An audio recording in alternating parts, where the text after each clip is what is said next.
Okay, folks, welcome to Cool TV, and we coming to you live from Johnsonville here in Johnsonville Township around the Jesse's Lodge, where this site you see behind me was used previously by LRRC for those refugees from Ghana, Bujumbura camp. But today we have disadvantaged youth that were brought here to be rehabilitated by the government of Liberia. And as a matter of fact, we are here this afternoon. But we're getting the concern of residents of this area that since they brought these individuals here, they don't sleep in peace. In fact, some of these disadvantaged youth are, during the daytime, bother them. They are throwing stones from the fence at them. But we would talk to some residents from this area, and they would tell us most of them. Yes, come, sir. What's the problem? I'm gonna do anything with the camera. No, but I'm not to your area. Like, the reason why I came across here, please. And the reason why I come all the way across here, bro. So we will talk to a few residents here to tell us exactly what's going on here. So my name is Theophilus, and this is Cool TV, and we are here in Johnsonville Township. So thanks for following us. You can come down. Let's talk to you, sir. Just hold the microphone. What's the name, Chief? I'm Edwin Momo, You resident? resident of this community. Okay.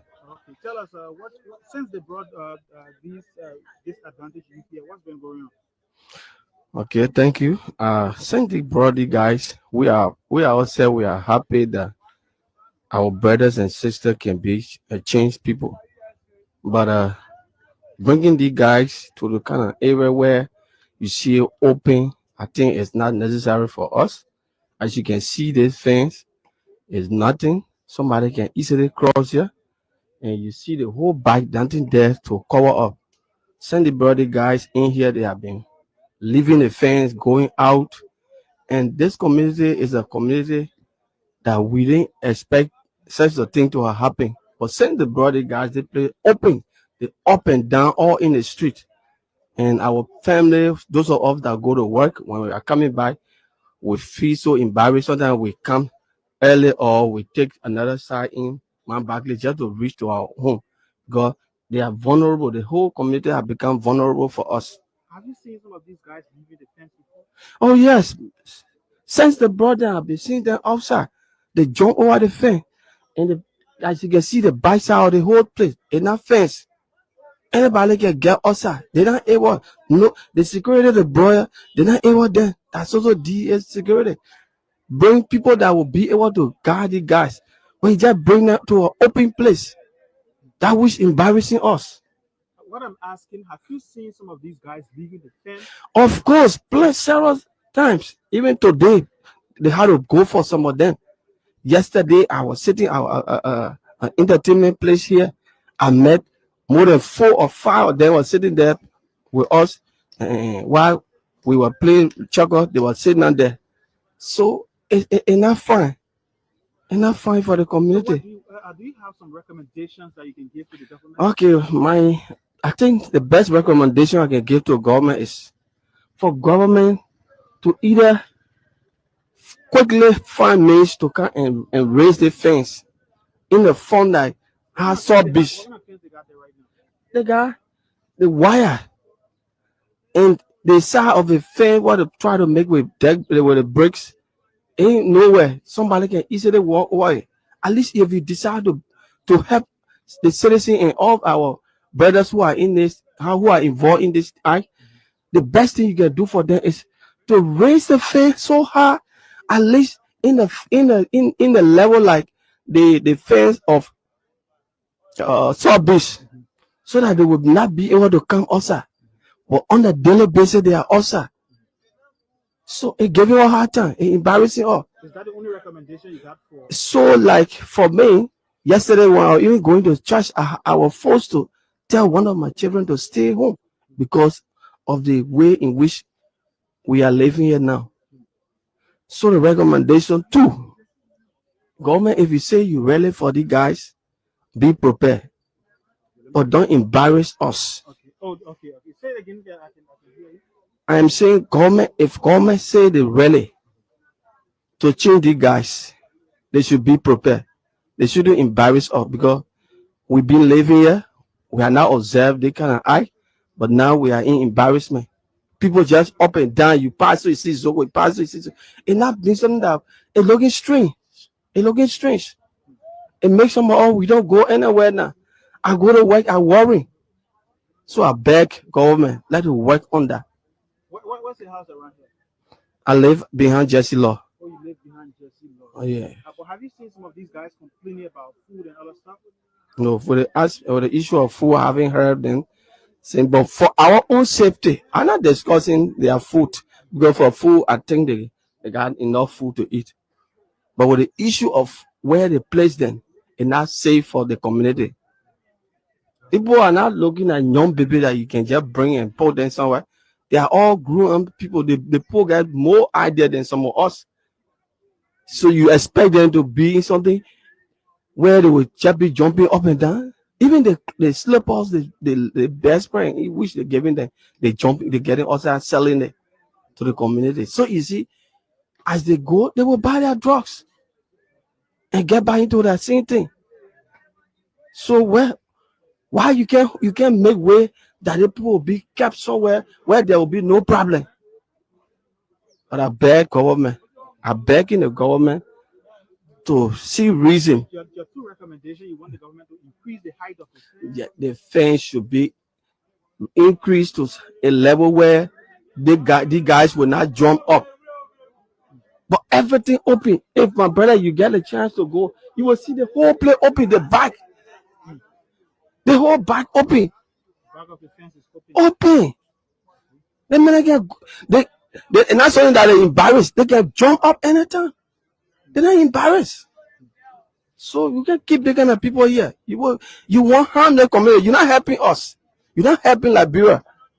You want to harm this country. Take the guys somewhere where you're able to maintain them, but not in a place where you will make them, other community dwellers, be embarrassed. So I beg. It's a complete embarrassment, my brother. It's not a help for us. You say you helping Liberia. You must be willing. The first thing government needed to have done was to build their place before bringing the guys. Build their place before bringing the guys. You know, these people, they are not just somebody that you standing over the 8 hours. Someone disabled people. You say you bring it in here, we can consider. But they are all men that move around. You just can't open area. You put them there. They passing all around the community, embarrassing the community. So I beg you, my brother, let government try and increase the fence and see reason to bring more security to be able to guide the guys. Thank you. So you listen to him.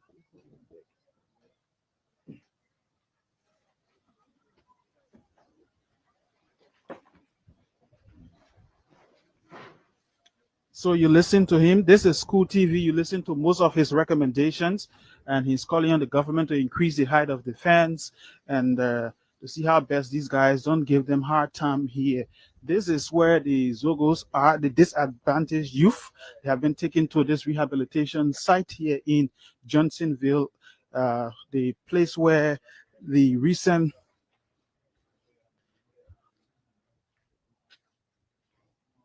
refugees from Ghana were brought. And right now, as we speak to you, community dwellers residing around this area said they are in serious trouble with these guys. They don't sleep at night. During the daytime, these guys leave the fence, come in the community, eat some of their crops like cassava, and take some of their things from them. And they are calling on the government. They have alleged, by the way, and they are calling on the government right now to see reasons in increasing the height of the fence. As you can see, this is the height of the fence. There is nothing around it or on top of it to like protect the place. So this is the fence. This is the end of the fence. So if you are looking for this place, it's around the Jesse Lodge area in Johnsonville Township. This is the place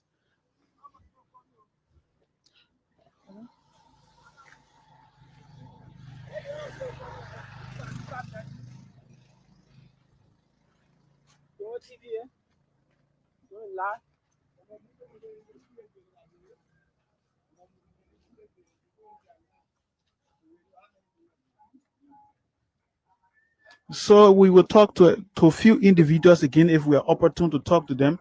But folks, as we speak to you, we are currently here in Johnsonville Township around uh, Jesse's Lodge, where the government proposed a site for those disadvantaged youth that were recently taken from the street and to be rehabilitated. But the community dwellers in this area residing here are saying that those disadvantaged youth brought to this place are causing serious problem for them during the daytime and during the nighttime.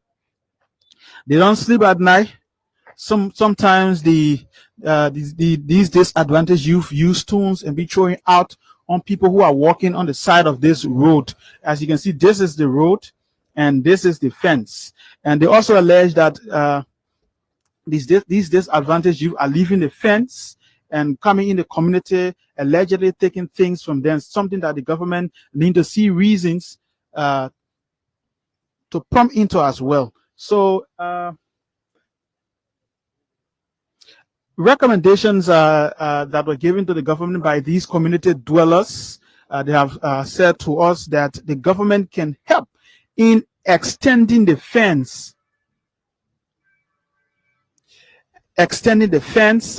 to help for the security, because these disadvantaged youth sometimes use the top of the fence to escape, and this is it. So the government is a call to you to extend the fence. But we were listening to some of these disadvantaged youth from in there. They said they are not sleeping on good ground. In fact, they don't have mattresses, and they don't eat. In fact, they eat just a bread a day. Something that the governments need to see reasons in helping to prompt into as well. So currently we are here at this place. We will talk to a few community dwellers again concerning this information from community dwellers. This is School TV. My name is Daniel Theophilus School. Let's try to talk to few people if we are opportune to talk to them. We are currently in Johnsonville around this area, this rehabilitation center proposed by the government. Remember, this was used by LRRC for those refugees that were taken from the Butubura camp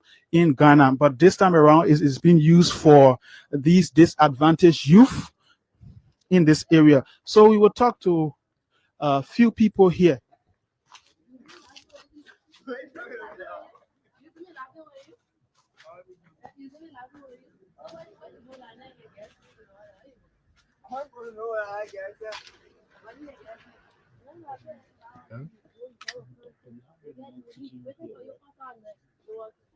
So let's talk to this guy.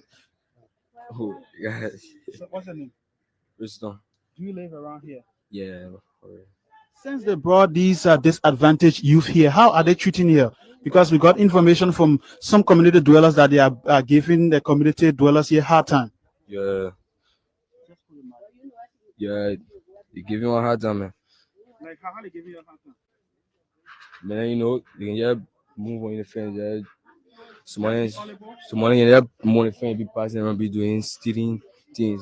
One of them catch where you want to say, you know, having or singing and saying story from the fence. Yeah. So, you know, we beat on him and carry by in the fence. Yeah.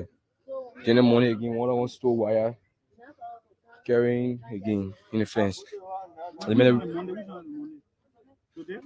Yeah, today again, Jerry morning, somebody stole wire from the fence. Yeah. So what do you want the government to do right now? Yeah. If they want a minute, yeah, you know, they got to send back up. Yeah. As soon as they got sent back up. Are they really giving the dweller maybe during the daytime they don't sit in the fence? Yeah, like somebody waiting to change, but somebody not waiting to change. Somebody just do that, you know, cause problem and shake the blame on their friends. Yeah. Yeah. So do you have recommendations for the government? No, man. You don't have recommendations. What's the name again? Preston. Preston? Yeah. Preston Pala. Thank you. So you listen to him. Just today, a disadvantaged youth was caught with wires in his hand. Allegedly, he stole it from somebody, and as God will have it, they took him to the fence, and currently he's in the fence. He's been there now for some time. So, folks, that's it. We are currently here in Johnsonville. This is the situation. Um, it has been a call to the government of Liberia to increase the height of the fence and to also, to see how best the place can look conducive for those guys.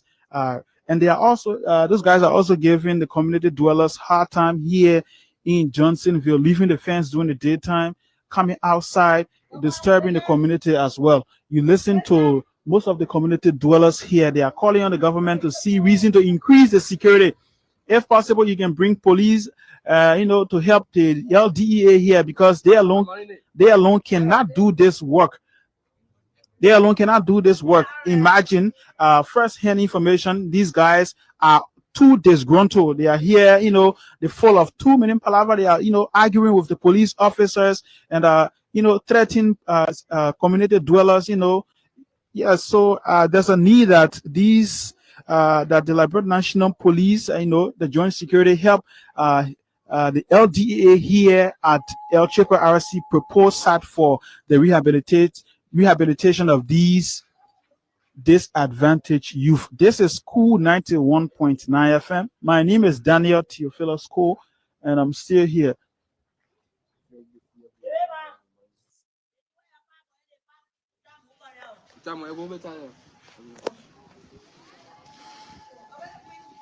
Come here. Why not coming there?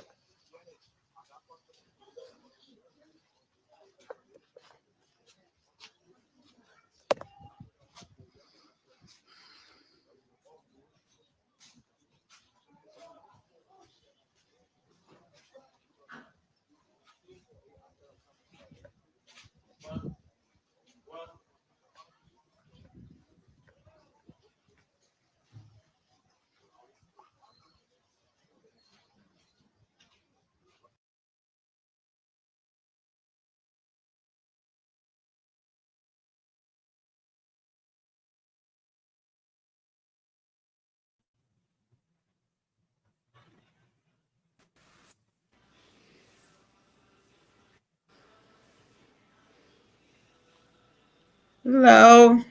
Hi, Amy. Hi, everyone. Good evening. Good evening. Good evening.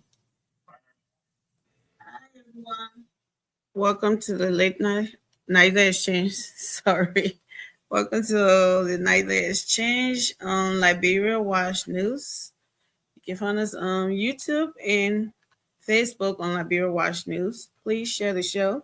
Please go there, share with your family, your friends, and everyone to join us. Talk about, Liberia again. We can't get tired talking about it, right? We gotta continue until we see change. Good evening, everyone. Good evening. Good evening. Good evening, Tommy. Good evening, Deconte. Good evening, Francis Harris, Mawile. How are you all doing? Hope you're doing okay. Yeah, we're here today. I'm starting the show with why is your something so dark, Mr. Davis? We can't see anything. Oh, the really light. Your face, we can't see anything. Yeah. It good like that? Yeah, but you have to bring it down a little bit. It's good, but it has to be. Perfect. Thank you guys. Please share the show. Please share, please share, please share. And please come on. Let me put the link also in the comment, in the chat comment or whatever session, in case you want to come on. Be our guest. Well, we're supposed to have some guests today. I don't know whether they will show up, but we'll see. Yeah, there you go. I have the link in the comment section. Thank you. Mr. David, I still can't. What is going on? It was much better than. I think I gotta go sit in the office, sitting in the living room. Yeah, maybe you did. So, Fix that. Is it on YouTube, like Brand Like Newly? Watch News. Oh, like we're watching it. Okay. Let me send it to people. It's all official. Yo, guys, your first, please start sharing. But yeah, thank you, Tommy. Yeah, you'll put it down and put it up to wash your face, whatever. Oh boy. Hopefully he comes back. So yeah, guys. So let's today is what? Tuesday, August 26th. Wow. August is almost gone. We are almost in my birth month, September. I don't know. I'm just happy to, be able to see that day, but I'm not too big on birthdays, guys.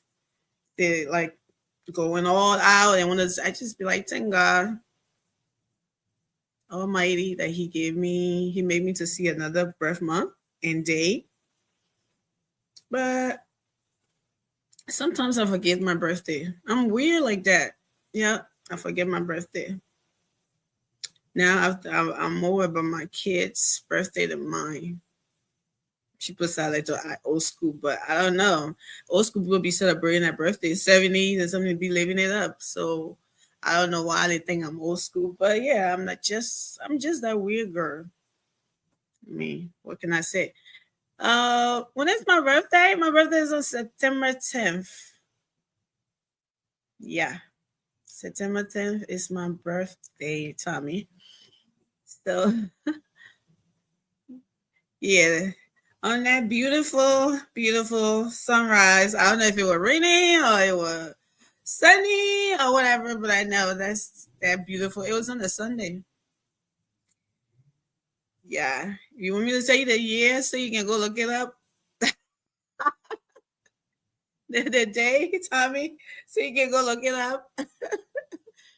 But yeah, all of September, but I think every month is just special. It just oh my god, I share birth month with George. No know why we don't get along. September 28th is George's birthday. Wow. That's what are the odds? I can't. Okay, George. Happy birth month together. My birth month partner. But yeah, September 10th is my birthday, and I just be oh boy. I am praying to see that day and tell the Almighty God thank you like I do every year. But I'm not really big on birthdays to be like, oh, I'll do that. I have to go plan it. I have to do that. I have to go this way. I have to go that split. No, that is not me. I'm a weird girl. And my kid's birthday now is more something to me because they have more about it. My birthday. If not, I won't even care. That's who I'm not too much of a party person. I guess that's what I'm trying to tell you. But yeah. But everybody who celebrates that birthday, I mean, they have their right to. It's a milestone that we have to celebrate. So, tell God, thank you that we made it to see another. A lot of people don't make it on that day to see the age that you become. Or so many people that were born on that same day with you and didn't make it to see that day. So it's a blessing for me. I just thank God and pray and just go about my day. And whoever wants to spoil me, they spoil me. But I don't something. Yeah. So, Mr. Davis, how are you? How are you? How are you? Say hi and tell the people what's going on with you. So before we start it. Everything is fine from my end, and everything is cool. The weather is getting the winter too Getting soon. cool? Because Where are in the you? morning it can be chill. Yeah, it can be chill. Where are you? I'm in the capital city of Pennsylvania. Man, capital. You in Harrisburg. Yeah. You are in Harrisburg. Well, Yeah, guess what? Wow. Philadelphia almost like the capital city, but okay. I thought it was Pittsburgh, but no, it is Harrisburg. Pittsburgh, we don't go live on the hill of the Bogobor, you know, we're not there. It's not Pittsburgh, right? It's Harrisburg. Okay. Yeah. Pittsburgh, like people are living in a hole. You know. Yeah, a lot of mountains. Some of the houses. A lot of mountains, but it's a you city. just see cars coming from underneath you. Tree and all coming from underneath you. So like, what kind of pass from people in here too? Yeah.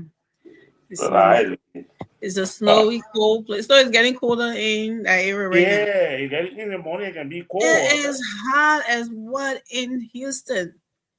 The heat is still anyway. Even in October, it still be hot in Houston. So I don't know.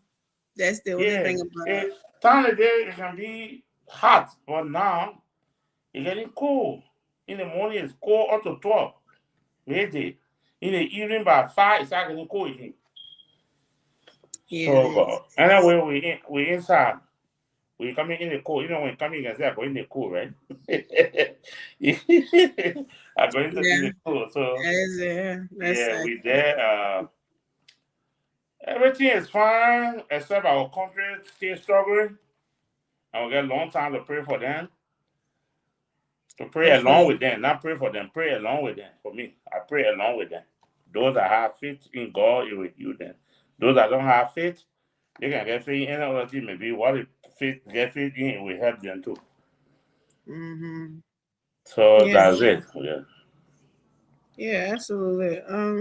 Country is still there, struggling. We've seen a lot of problem in the LDEA. Whatever. I know we talked about a tip recording here last night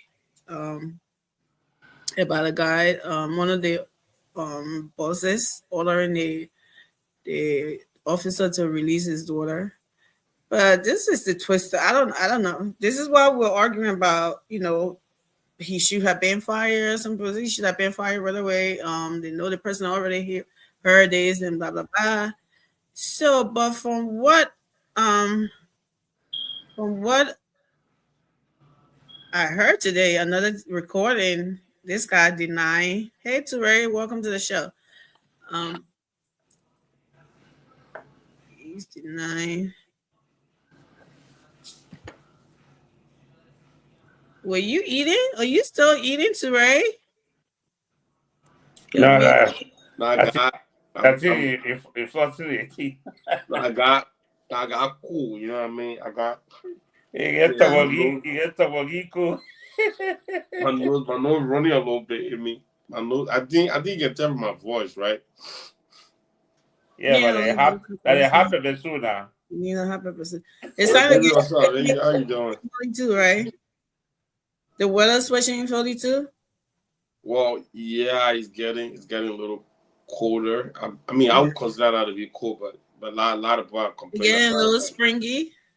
Yeah, giving us that little spring light. Is that spring or fall? It's 4 right now. It's 4.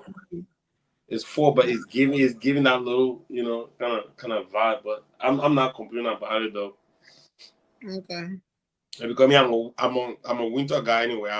I'm born in December, so I like the cold. Even though I'm born in December in Africa. You're born in December in Guatemala. But there's no cold. Maybe I ain't prepare. But you have to understand December 12th. But you also have to understand, Amy. You older than me, oh. Right. I'm 17. Oh wow. 17. That is amazing, man. You look great. You look great for 17. But Amy, I don't care how people say I'm born December. I'm a cold winter baby. You know what I mean? And I look, December in Africa is what? That's the time we get cold. It can be cold too, yeah. Right. That's why they're gonna prepare you. If you look at it technically, those are the times that we actually experience cold weather in Africa. Especially when that Hamilton winds start creeping in, it gets a little bit kind of convoluted. But bro, Davis, nice seeing you, man. Morris, what's up? Thank you. Hey, what's up, Touré? Yeah, welcome you guys. So we were supposed to have Uncle Sylvester and his counterparts or his classmates here today. I don't know if they're still coming, but we'll see. So I'll tell you about it, right? So guys, yeah, Tommy said it was summertime. It's not cold then. It's dry season too, right? That's what Tommy telling you. So guys, what's wait. December early morning in Africa is usually cold, but you're not experiencing that cold in Monrovia right now because the place is densely populated. That body heat of an overly populated city. Ooh, don't just talking about it. Exactly. I mean, it's hot, and the reason why it's hot because the city is overly densely populated. Too many bodies, too many people. The zinc, they like the heat from the zinc. Exactly. I mean, there's so many things. No, I think it's the population because even the zinc was there when someone was little there, but it but they have plenty of bushes. That's what I'm saying. When I went back in 2023, the heat that I experienced, I never experienced that ever in my 11 years in Liberia. It was never that hot in the 90s because that's when the late 90s. That's when I started knowing myself. That's what I remember. That it wasn't that hot. Seriously, nope. I mean, like Maurice, I'm Maurice were there at the same time, but in a different locality. But the year we went, I mean, during the president inauguration at JMB, they didn't want to compromise the president health. Look, I got so dark, I got so black. Because you have to understand, we're talking about. Bro, I got chocolate dark. Like we're not talking about. We're not even talking about, bro, Davis. We're not even talking about the population, right? Let's talk about the population. Let's talk about that, right? And let's also talk about. Nelson, what up, bro? What's going on? I was there. They're going April and March. But look, though, we have to look at the emission, right? Lot of people, a lot of fire, a lot of cooking going on. You got the Kenke, the motorbike, the taxi, something. I'm talking about all that way is built with houses and everything. Right, all that producing heat. Right, I mean, it's just too much. Yeah, I remember the inauguration. That day was so hot. That Monday, I was standing started guy. He was taking picture. He had the phone like that, taking picture. The phone got hot. Yeah. I was there. I waiting for the inauguration. The guy was standing taking picture. The phone got so hot under the whole screen turned dark. I think my phone I even record. Yeah, this is something that the guy was not too far from me. You gotta be kidding me. The phone, yeah, seriously, the phone got so hot until the whole phone, the whole screen turned dark. I think that phone says Paul. The guy can't put the phone on. The phone can't come on. The whole screen turned dark. It got so hot. But I mean, somebody got overheated. I think that's overheated. Yeah, it got so. Yeah. But I mean, somebody left that day was terrible. That day was a terrible day, man. It was so hard that very day. But I mean, do you know somebody left from Minnesota to go for that inauguration? Oh yeah, that guy passed away. Yeah, he did. From heat or something. I was so sad. I was so sad. He went after all the, camping, everybody calling, giving out, and then to go celebrate. I felt so sad. I was like, oh my God. I spent most of my time in the village, behind Bon County, inside the bush. Yeah, I was in Batala. I enjoy my time in Batala more. Yeah, I think when you get outside of the city, it gets better when you get outside of the city. Actually, like Ture said, they wanted to compromise the home help, man. They wanted to compromise the home. Yeah. The people were wearing bulletproof. I mean, why was he wearing bulletproof on our man? Beside the bulletproof, the man had country clothes.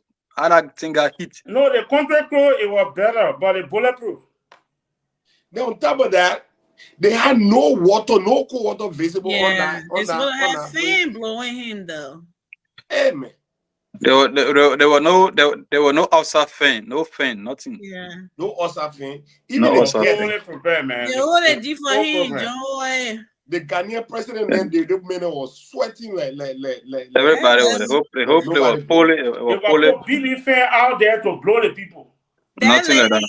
I don't know, it's Lena Greenfield. You could tell she was miserable. Oh, we were twisting on the side. Everything I was cracking up. Amy, I was like, oh, holy I crap. knew it was hot. That morning I got up, right? I said, I'm going for inauguration. Wore my coat suit. As soon as I stepped my right foot outside, it was 9 o'clock when he hit me. I keep my street. I said, my began, I'm going. I said, I'm going. The beginning said, well, I said, I'm not going. It was only that West Coast win, like, bro. All the time were there. But why West Coast for that? No way. I got put a fast share on and go. Because you are going for inauguration. I was saying, where's the African share, fast share? I mean, another program they were having. Hey, go but man, the African growth.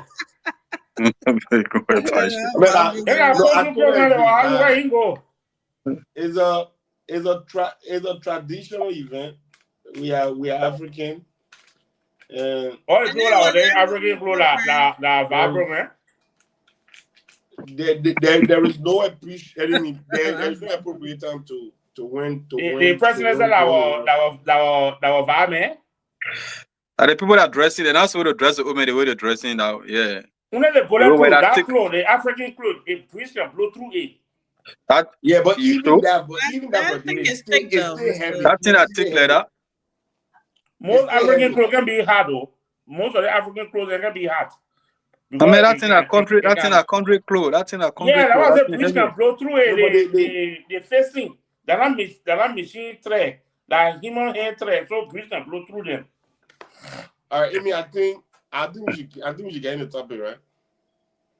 Yeah, enjoy yourself. I listen to you. So, right. What's on your mind? Let me pick in your brain. Is that what was on your mind about Liberia right now? What's going on? What's on your mind today? What's on my mind? It's in the coming days, month, and year, I'm gonna be the poster child for what? Protesting higher wages and salaries in Liberia. I'm gonna build a platform around that. I'm gonna get myself attire especially made for that, and because it's something that is really, really eating me up at this point, because there is absolutely no justification whatsoever why these guys should be paid the way they're getting paid. I mean, look across.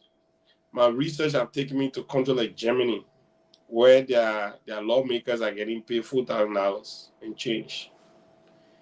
People are not getting cars every 3 months. They're not getting gas, every 3 years rather. They're not getting gas lit. And let us not even go far. Look at our neighbor Sierra Leone. Yeah. How much our lawmaker makes there a month? Ghana. So if we don't look at these things as an issue, as to why we are the way we are, then we have a problem. And I'm telling you, man, the first solution to solving a problem is first identifying the problem and acknowledging the problem before you can even attempt to solving the problem. And I really think that paying our lawmaker $15,000, including incentives and other vacational packages and stuff like that, it is absolutely ridiculous. And I think we need to start talking about it. And I'm going to be the poster child in showing that conversation start, and that should be the next protest. Should I really continue to do that? And I'm hoping absolutely. That's step child to that too. I'm right with you on that. Back to you, Amy. Thank you. Morris, what's on your mind? Yeah, I think I would just pick it back What's on your lighting? Say that again. Your lighting. It's dark or it's not what? It's not. It's dark. Your right hand side. It's dark. Yeah, it's not clear. Well, it's all right. I will send you some special lighting tomorrow, Maurice, so that we can brighten up. All So right, we no can brighten problem. your area out a little bit. There you Yeah, go. it's a little bit better. It's a little better now, right? Yeah. Yeah, but I still look forward to your kind gesture, Mr. Toure. Where Yeah, is he, Mr. Zizza himself? yeah, but just to piggyback on Toure, and I will use that too as my trending. You know, it's a good thing. It's a good fight. It's a worthy cause. You know, it's a worthy fight. But to be able to solve a problem, you should to be able to find a solution to a problem, you should first know the problem, and you also to know the solution. You know, if you spend longer time sharpening a knife for a fight and you end up using that knife on the wrong person, it become a worthless cause. So I keep saying this: the laws we have in the country is terrible, and the politicians know that these laws are terrible, so they will always have behind these laws. You can cry for now to Judgment Day that the higher salary. They will keep telling you, but what the law say until we change the law. Even the studio advocates, that position they said that they're advocating for the lower salary, but they're still taking the very salary they're advocating for. So I will refer to that as a studio, advocate for salary reduction. So our fight, I think that fight should focus mainly on the laws. The laws need to be changed. Other than that, if the laws are not changed, that fight will be a worthless fight, because somebody will tell you that not me. Yes, even though I'm taking the 10,000, I'm taking the 15,000, but change the law. If you don't want me to take the 10,000, 15,000, you have to change the law. If you don't change the law, don't blame me. Even though he's taking the 10,000, he's taking the 15,000, but he will keep telling you that's the law. So, we can do it simultaneously. You can have the fight simultaneously. As much as you're fighting for the salary reduction, also fight for the laws to be changed. But don't leave one and hold on to one. You will not succeed in that fight. I give it back to you. But Maurice, I think when he's talking about the salary reduction, I think he's talking about the law being changed. Well, I don't think that's what he meant. I don't think that's using that. It's a two different conversation. You can be fighting for the salary to be changed. That's a different conversation. And at the same time, too, you're fighting for the laws to be changed. But my argument is that if you leave one and just hold, especially if you leave the laws and just hold on to the salary reduction, you will not succeed in that fight. Yeah, you can do that. It's the fight for the laws for that amount of salary to be changed. I think that's what it is, right? Or absolutely. You know what I mean? Let Deborah Davis and Raymond get that, and then I'll come back to clarify in 30 seconds. Long time no see.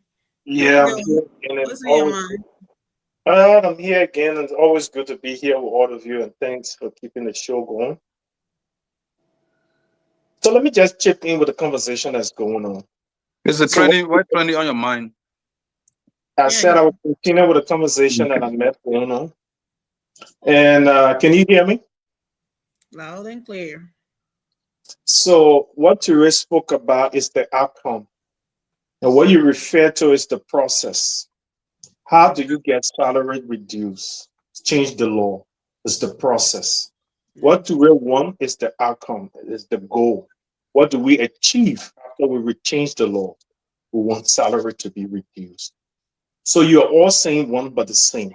Mm-hmm. And it's a serious thing in our country that we need to focus on. As much as rescue means an event that continues until the lives of the people can be improved. What was the event? We remove a regime that was anti the progress of the people. And what is the process to achieving the rescue is when the people's lives can be improved and can be into an acceptable condition. And that will entail a lot of other things that and the other. And one of them is fair salaries that commensurate with our economy, the budget. Currently, we spend bulk of our budget just to pay wages. Yet, there are few people making so much and the rest of everybody else making so little. So there's something we all need to look into. And to be honest, the rescue mission hasn't done enough concerning this.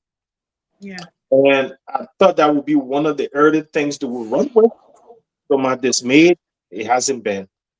And we all need to add our voices and put those in power feet to the fire. The ordinary people's life will improve, but we can have fair wages.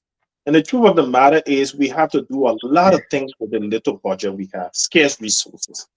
Meaning we have to allocate the right amount to the right things. And there are a few persons getting rich while the rest of the population remain poor. And that is unacceptable. Absolutely. Well, Mr. Davis, you got Yes, something in mind? I'm going to support Ray. You facing anything, giving some away, whatever, I'm going to support you. But let me tell you, The campaign starts now. Yeah, we get set of animal. The animal can get human being, get all the other animals. God talk to all. God used to speak to human beings directly. They not speak to animal then directly, and they understand. A liberal people cannot understand what even Touré is saying. It means we put in the other animal kingdom. The official government are taking pay that cannot understand the language of human being. That somebody is dying there. He's taking over 15,000 people. There's no medicine to the hospital. Then mean you're not human being. You cannot understand the word of God. So those that go to church, all of them, you see senator and representative that go to church. If I go to church in Liberia, I see representative or senator, and I can get outside. Because they are not people that's going to come in the church. Because they're not understanding the doctrine of human being. People are suffering, then you can't sit there in the church. Then you can't tell me who's suffering, you can't say, hey man. In from who? Who you talking hey man to? You're not saying hey man with a salary? Eh? It's a little judgmental, aren't we? No, I'm not looking judgmental. They're not judgmental. They're judgmental. They're taking pay. They're taking the money. 15,000. Somebody taking $10. Or somebody cannot afford to eat a day. Then you're not sitting in the church. You talk to me, amen. Amen on what? It don't work. It don't work that way. Why are you going to say amen? Amen means here or all right. It's all right for everybody. You cannot sit in the church and say amen. Then you say, I'm going to sit outside you say amen. And you enjoy yourself. You go in air conditioning car, you get driver, you get security with it. Then you not sit in the church and say amen. Amen for on who? Amen for everybody. Even if I cannot, I should afford to eat. Look at that boy in Burkina Faso. He's still making his salary as captain. He's not taking presidential salary. Don't say we fought for a or do they want, or more change the law. He can refuse the salary. He can call it down. He gets some back to government. He said, no, I don't need this. Traoré is doing it as president, taking captain salary. He said, right, car. He not change the car to presidential. Mercedes or limousine. No. It's not what he went there for. He want to go change the people's life. That's why he facing a lot of companies. He bringing a lot of companies, a lot of investment in your country. That's why doing a lot of things there. If we all like representatives and senators, some of them be there for 17, 16 years. They don't bring one investor. They don't get one company in Liberia. Nothing. Nothing they can do for anybody to go get employment. Even the agricultural bread they can take, they can come do American bread. They say agricultural bread, American and European bread. Because all of them can travel America or Europe. America. Yeah, so that the place they can come find, you can't go make fine employ people. They're not doing that. So I tell you, anytime enter any church in Liberia, who should be doing it? All the people in Liberia, they want like me. None of them, the only that one will sit down there. As soon as you come represent, people say, hey man, all the whole place empty. Maybe the pastor will stay there. Thank you. Wow. Thank you, Mr. Davis. I don't know. They're representatives. So maybe they're going to church to repent. Don't you think? They need to go there. They're not repenting. They continue. They go there to mock at the people. Amen. Amen. Amen. Amen. The representative saying what he say. So let's make progress. So yesterday, yes. There was a recording that we watched here, right, or listened to here about the LDA boss ordering the officer to release his daughter that was caught with other people in the ghetto. Few officers, yes. Yeah, a few officers. Thank you. But today, I think I sent you the recording. I'm hearing another thing. He denying it and denying it. The girl and his daughter and the age and everything is kind of, you know. So, well, let's listen to this first before we jump into this. Then we can talk about it.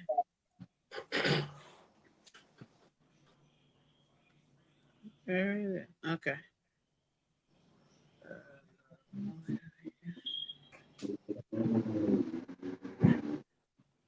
That girl don't know me.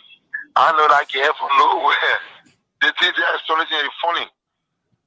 You know what I'm saying? Yeah. Funny. Yeah. I received a call one late night from some parents saying their daughter was she ran away since she wanted to do decoration day, decoration cleaning up, and they didn't see her since the decoration day. I hope you follow me. Yeah, I get you. So they called me midnight around 12 to 1 o'clock. I got up. I responded to the call. Yeah, they said, "Are you OFO?" I said, "Yeah, I'm OFO." "Oh, we call you with respect to our little daughter. She's 13 years old." Listen to the story.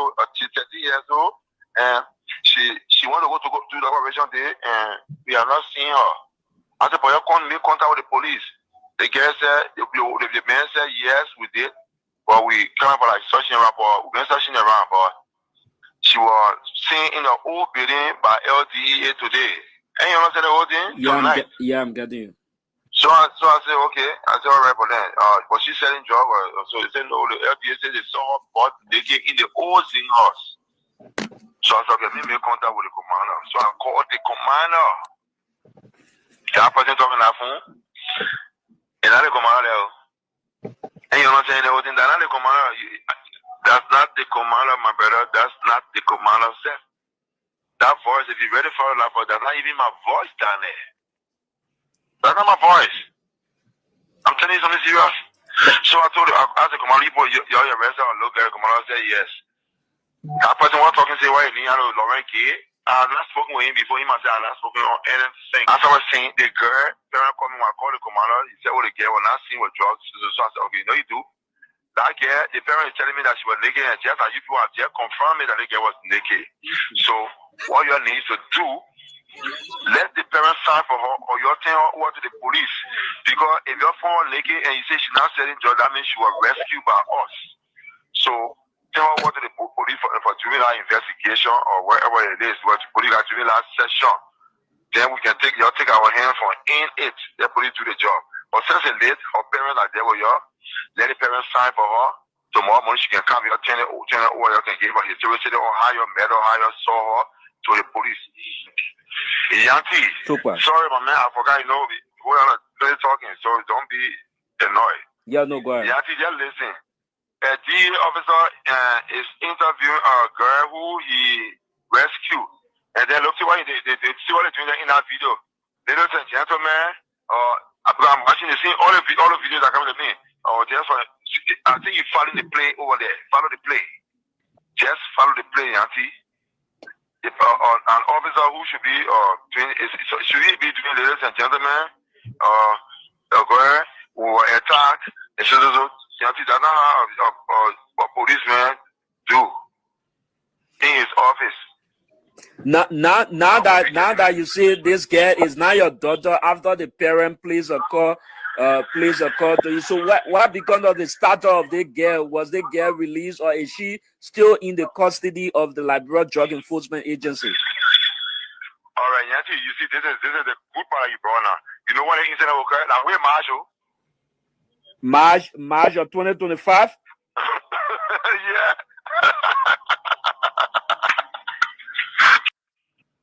So we're gonna stop it right there. It's a bit long, so we're not going through it all. But we were on here last night, guys. Kind of like should I say debating about what should be done and what should have been done. And this is what I was talking about, right? I don't know if this guy is saying the truth or anything like that, but he's denying it. And going forward, and there's something he's saying that's the AI that was never his voice and something. So here we are again. listening to this something here. I will start with Mark. I mean, Raymond, did you listen to the first one yesterday? No, I didn't listen, but I've been following this on social media, so to an extent, I got a fair understanding of what transpired. Okay, so yeah, so go ahead. Let's start with you. So first and foremost, we don't know all the details, but just listen to his response now from the clip you play. He's downplaying the allegation, and that doesn't speak well of him. Talking about, is that how the security personnel is supposed to address people, ladies and gentlemen? What protocol, what law he stated that security personnel cannot say that, and that's the non-issue. The issue was that you interfere, but he's leaving all of that and focusing on something else. Talking about it being sense mash, even if it was mash. If you interfere in the investigation and influence things such as mash, there's no statute of limitation from March to now. And he started laughing as if it's a non-issue. So for me, that doesn't speak well of his character and his personality. Two, what is the protocol? Is he the person to be engaged when such an arrest takes place? Is he the person who has his direct supervision over that? If he's not, why did he even speak to those things? Is that a chain of command? So for me, what I will think the DEA have already done is to suspend him. Yeah. But again, the next question is, would there be a fair investigation? Because we've heard from people who be in the security sector, especially the Fadiga brothers, they say, look, most time investigation in our country is a charade. The guys already got their connections. People will come out and just give one flimsy report on the investigation. But for me, if people who should be fighting drugs are the ones who protecting the drugs dealer, then we are fighting a fight to fail. That's the scary part to it. Yeah. That's where we need leadership, and that falls on the shoulder of the president. He needs to look into this. He needs to ask some of his security advisors to look into this very well with fairness and come to him with a report, and he needs to take action, because we need people who are serious, whose heart is into fighting this drug epidemic. Because when you look at the social media, see the number of persons who are victims of drugs is disheartening. We can't have people, for me, just his response to this thing doesn't speak well of him. Whether the drugs dealers are trying to set him up, because that's a possibility. Yeah. I mean, people who really fighting hard, the drugs dealer don't want them in the system. They want them out of the system. So they could set them out to get them out of the system to turn the public opinion against them. That's what he said. Yeah. I wouldn't just dwell on what we just heard, because they say the devil lies in the details. But to an extent, I have my own, doubts about his personality and his person. But I want an investigation to uncover all the unknowns. I mean, for me, there's so much unknowns. Why was he even called there in the first place? Is it his usual habit? Someone knew that they needed to put him on record for this. Why is it coming out at this time? If it's since March, for me, these are questions to ask. And why is he responding in a way that shows that he doesn't even care about clearing his name? He's trying to make him mockery of the time. Oh, that since March, and start laughing to the extent. Saying why the police officer or the security personnel addressing the public as ladies and gentlemen. What is that his focus? Which is a non-issue. So for me, it's just a lot of doubts and question marks. And I like the way the DA have proceeded, suspend him, and let be a thorough investigation to uncover the truth. Thank you. Mars? Yeah, you see, for me, I listen to the both audio, and I just listen. This is my first time listening to the defense. But what I listen to when I listen to the guy, it's like you can sense some guilt in his in his response, because the first thing he agreed that this thing happened in March. it means there's some truth in it. The fact that this thing came about March and the public did not know about it, probably it been suppressed for whatever reason. It has not come to the public. The fact that, let's say he say, you know what, I'm a first time, I don't know anything about this. I'm a first time for it to come up. The fact that he can even admit that it came up since March, this thing being being annoying since March, and only now he coming to the public, it means that there's some little bit of truth into it.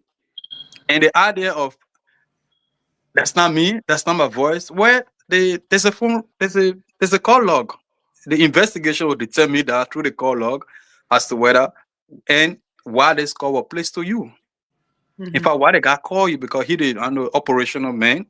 I think probably that's why when the guys go on the feed, anything they will call him to say we encounter us when it happen in the security something. He always happen. They will call the operational man to give him update, and sometimes he will guide them through the process. Maybe that in that instant they call him and he's trying to inquire who is the person in question, and they told him the person. He said, "But that's my person." And this, so the idea that that's not me, that's not my voice. The investigation will even determine whether that child, like his child, the community will inform the investigation team. And this has been the culture in Liberia. When something, even among the security, they will call the B man, and when they tell the B man, say, "Let it go." That's it. It has always been. Even when something happens, the police can arrest somebody. Right at the person will stay. Let me place a call. The person will call whoever B man he in contact with. He will call that person. Get the phone to the man. Get the phone to the police man. Let me tell the police man. You see the police man be standing there, yes sir, chief, yes sir, chief. At the end of the day, you just let the person go. This has always been the culture. So whatever he's saying there, the investigation will definitely determine that. But for his response, I think it was needless for you to even come up, because, like the brother said, he did not even try to exonerate himself from the accusation. You know, for you to say that I'm a daughter there, I don't know any other. It wasn't his voice. He said the tip was AI. Isn't that denying the accusation against him? Well, that's just like, you know, like that's not my voice. Anybody can say that. How is not your voice? Do you know the guy that plays the call? This and that. Anybody can say that's not my. You can say that's not my voice. So, but like I said, the investigation will determine that through the call log, and they will also determine as to whether that's actually your child, whether you get any gay child in the house. They will determine that. So, but for me, I think there's some truth into the whole thing. The fact that this thing happened since, according to what he said, whether it's true or not, but the fact that he said this thing started since March, and he making mockery out of it, like as if because it started March, so it's of no relevance, you know. And it's like you have an idea of the whole stuff, you know. I would just stop there for now. Yeah. Okay. Ture?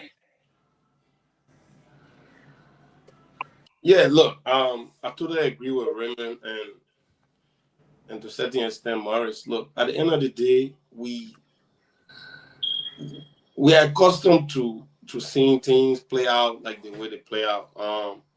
The nonchalant approach, the lackadaisical approach to proper proceedings, and bosses kind of exerting their power, their authority over their subordinates. Those are not like breaking news, or those are not things that are nuanced to Liberia or how things happen in that place. It might not be unique to every sector, but I can almost guarantee you majority. If you really been in that area, you know exactly everybody report to the boss. You know what I mean? Not your supervisor, not your manager. I mean the boss, the head of the agency. I mean, look, the recording we listened to and the response to that recording we listened to yesterday, for me, I mean, there is absolutely no different. You know, I feel like it's the same. You think that's his voice? I really think that's his voice. I really believe that. I mean, and I know yesterday I actually came up with the whole idea of AI and all that stuff, but he heard you. Know, man. Look, I don't think I've listened to AI and found AI. Yeah, it's not that Liberian. To mimic someone else's voices and stuff like that, but there's some jargon in a la English and stuff. I don't think AI is sophisticated. Yeah, that's sophisticated for that. Yeah. To really deal with those, but that's not here nor there. Look, I'm not going to even waste any time on this. That's exactly what it is. Now he's saying that's not his daughter. If he listened to that recording, was like, that's my child. Like he claimed that. And I even said, yesterday I said, look, man, there are a lot of people.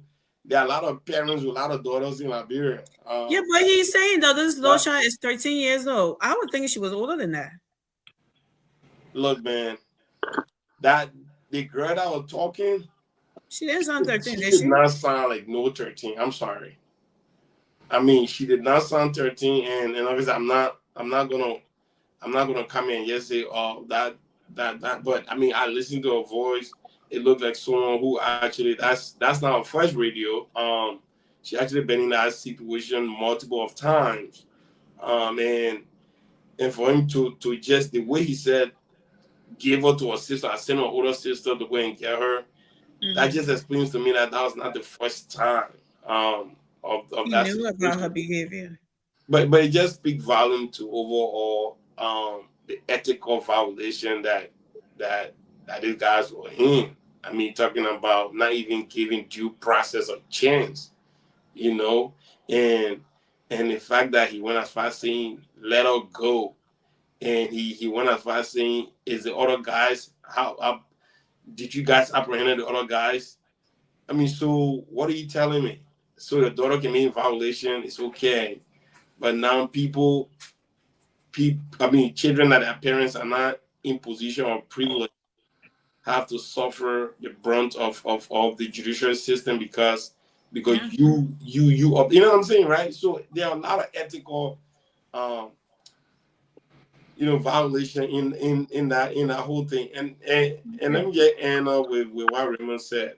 Like an agency that did like the DEA, it is such an area that you cannot in any way have leaders that are compromised.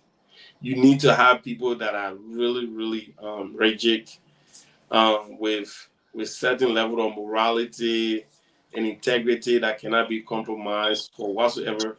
When you put people that are in position, then you're really in business, in putting the whole trust business, to rest. But until we can find that person, that whole DA situation, man, it's just gonna be a very convoluted right now. I mean, it's gonna be bad. It's gonna get worse before it get better. I can tell you that much. Oh Lord, it shouldn't get worse than this. Please. I mean, I'm sorry, Mr. David. This guy is saying he's denying that there was a voice on there. He's denying that girl, even his daughter. So I think he's referring to a situation that happened in March. Do you think from listening to these things, you think there are two situations, because he's acknowledging that this situation happened in March, but from what we heard on that tape last night, like Terrell was saying, her voice did not sound like a 13-year-old child. Do you think there are two situations here from just listening to his explanation? I mean, the first thing, I'm not a security personnel, I'm not an investigator, so I cannot accuse anybody. You see, the Nahi suspension and investigation is going on. The best thing is those in March that were answering the question, they still living.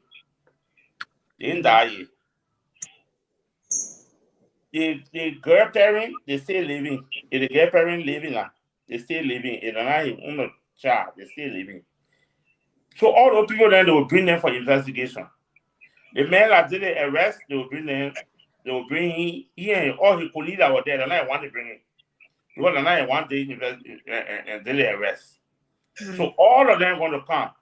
When they come, then the joint security going to put together and investigate them. They will call all the witnesses on the stand to testify whether that was true or whether that was lie. Whether that he called, whether not he called, the investigator going to prove it. But at this point, I cannot go just and say and accuse him. But the first question here we should ask ourselves, how did we get there? How did we get there? How did we get what? Where we are now. It was our recording, our leaked. Yeah, I know, with the drugs issue. How do we get there? the first thing here is you get bunch of people then got them 100. I don't know how many lawmaker. You give them 16,000. You give FDAA 150. $150. That place is a compromised place. So my brother Ture just said you gotta bring people of credibility. You get lawmaker, they're not credible. They want you pay them 15, 16,000, they're not credible. Then like when you pay 150 will be credible. It will be difficult. They may go arrest. They give you 1,000, 6,000. Like a whole year, like almost 5 years pay there. You think you will leave it and cancel and say it will be credible? They may not sleep at night. You run it up and then you can't sleep to go arrest drug people. Then you can't at the end of the day, you pay 150, then you take out 1,000, so on, they remain 125. Then the one that are not doing nothing, they can go sleep. And when they go Tuesday and Thursday, you pay them 16,000. So tell me, are you doing well for the country? Thank you. Good evening, Tatas. Welcome to the show. I can see your face, even though I'm trying my eyes to something, so I gotta be screening it. Were you listening to the show? Do you know before you came on? You know the conversation we got, the issue on the discussion or whatever, however to say it. Are you there? Yeah. Okay. Yeah. So go ahead. If you know what we're talking about, then respond to. All right. Good morning to everyone. Oh Lord, have mercy. Yeah, you know the drugs issue. These are some of the things that we always talk about, always talking about. But now, identical fellow, the investigation need to go on because you cannot determine whether that was yes, we listen to the recording or give it the instruction. But the John security have to get the officer so they can do the investigation, proper investigation on that. Because if it is true that if it happened, you know, these are some of the things that are affecting this country. Because even those the salary is small, but security they don't have a why. You don't have something that you go there with the ambition and say, oh, I will get rich overnight. No. Security is not about rich. You go there, you serve your country in the interest of the citizen. That's why you take upon yourself to join security. Even when you go on base, they will tell you about everything. You don't leave, but you continue. If you continue, then you have to give yourself to the country to serve the country because you bury the flag. So we'll wait to see how the investigation going on. Thank you.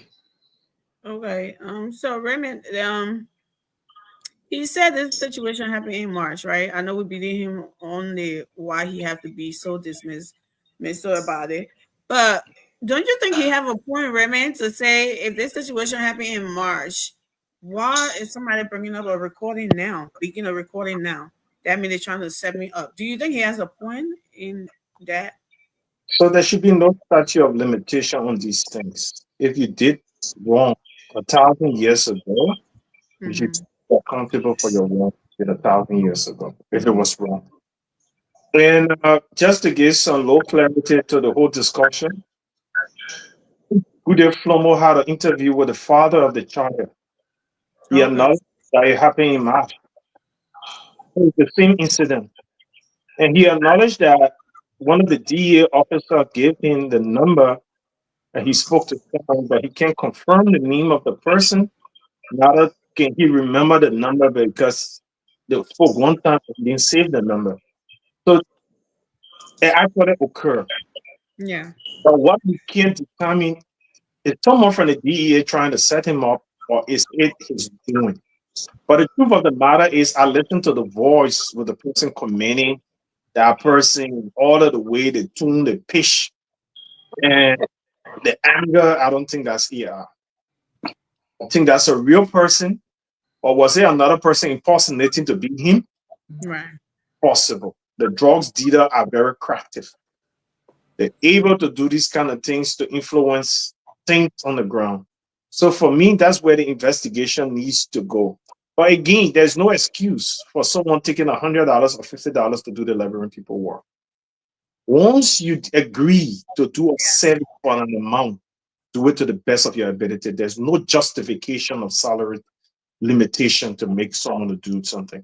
We can't be calling for a change and to improve things in our country and stay at the same token justifying why mediocre actions are acceptable or justifiable. There's nothing justifiable. If any DA officer, whether he gets paid $10 or don't get paid at all, is involved with crime, the law should hold him accountable. He should bear the consequences for his action. And I will condemn and criticize each and any person who will compromise the livelihood of the Liberian people for money through corrupt means. That person don't deserve to be called a decent human being. That person is a criminal and should be treated as such. Whether lawmakers steal the people money, that doesn't justify any Liberian to follow suit. Who wrongs never make it right. Absolutely. Anybody want to try to second on this issue before we move on? You're muted. Let me see. Hold on. Yeah, and that has always been my argument, even on the very platform. It's justification because people are not making money. Look, good salary is a valid argument. It's a very valid argument. But it's not a sound argument to hold on because people are not making money. It means they should steal or they should corrupt. It's not a sound argument because argument can be valid, but it cannot be sound. There's a different argument. We can go into that. So I've always said that in America, I've seen people are working in the store. People drive their car that costs $25,000, $30,000. They go in the store, they buy things worth $50. They steal $2 snack. I've seen that because it's just an addiction. People when you rule. But just quickly in 5 seconds on this issue, right? The fact that this thing happened in March, if this brother knew that he's innocent, he should not even worry about the thing happening in March. Why it coming now? The fact that the thing happened in March, it means something happened. There's some truth to this. So the investigation will determine that. And that voice to her is a clear human being voice. No, he's not. That's what I'm saying. He's not denying the incident. He's just saying that if I did something bad in the incident, it happened since March. Why are they bringing it out now? Like it happened today. But I don't think he denied the fact that the incident happened, but he denied that he caused one. But it's well, not the public, the public is not aware. We didn't know that it happened in March. The public now the public know that it happened. Yeah. So what were you saying, Raymond? I was just buttressing him. I said it's not a valid argument because it happened in March. It can be investigated now, or the public can take interest in or wrongdoing in March. Right. And if anybody offer such an argument, that speaks to the person's level of intelligence. Go ahead, Mr. Davis. Yeah, I was just trying to come in on the issue on the DEA whole something process. The man said that the girl was 13 years old. According to my other brother, said Jane Goodyear was spoke to the parents. So from that investigation from the journalist, it means that that's not his child. No, that's not his child. Okay. Yeah. So then you go back to the investigation. The first recording and said that my daughter released her now. It's not getting in car to come there. So we got to look at that one too. Maybe that man trying to fight some drug seller trying to set him up too. Because they could record that one too. They could put something then behind and they say we got to be recording the people. They could pay another people to do it to him. But the first thing here is a DAA to arrest people with naked butt or the girl selling drugs or the girl not selling drugs. I thought when the catch is so good, they can carry them somewhere different. Then the video you were playing today, that my brother just said then that you cannot justify salary, you cannot justify this. The video you played earlier about they carry the people from LRRC where they carry people where they carry the so good and they parking in there. You saw the community reaction. You hear the community what they're saying? That they just brought some DA people, the people that not even able to manage those people they brought. The first thing they're not giving them look, when you need a security, maybe some of y'all didn't know, but you need security, you need benefit, you need a lot of things, you need equipment, you need a lot of things. You don't get most of it, you're going to compromise. I don't care whether like the 150 so you're going to Mr. compromise. Davis, what does your salary? So you telling us that when someone's joining the folks, the DA or the police, do they give the hiring whatever or their whoever the ultimatum that if I don't get paid higher, I'm gonna be corrupt. I'm gonna no, that's not what I'm talking about. So what is the argument on that? The argument here is, Amy, you're gonna be selling to Guinea checkpoint. They give you collar in your hand. Somebody from Guinea coming with Moa. Will you stand there? No, not at all. Why you running away? Why you can't stand there and say they pay me and me stand here? Because you get Moa. Oh, okay, that's what I'm talking about. But that's not it though. They're not getting me to go for Moa to come run over me. That's not. I'm not. But most of the drug dealers they are equipped. They're gonna make sure you compromise with them. So I don't care what you do. Because you're not equipped. The government not equip you. So there's no way you can fight. Well, Mr. David. When it comes to the Moa issue, I'm understanding it, but I'm not understanding the bribery part of it or the corrupt part to it. To say, oh, the DEA don't have benefits. DEA don't have benefits. You die. They will bury you there. And let 100 million just come in the country just because you don't have benefits. No. The managing director, we're making over $10,000 somehow continue to enter free pool. Then what you talking about the man what they pay 150? All right, thank you. Yeah, let's move on. Yeah. Oh, remember anyway. Okay, so let's move on to the I think we said enough on about this job. They need to investigate. Yes, there's a lot of questions that needs to be asked and answered about this situation.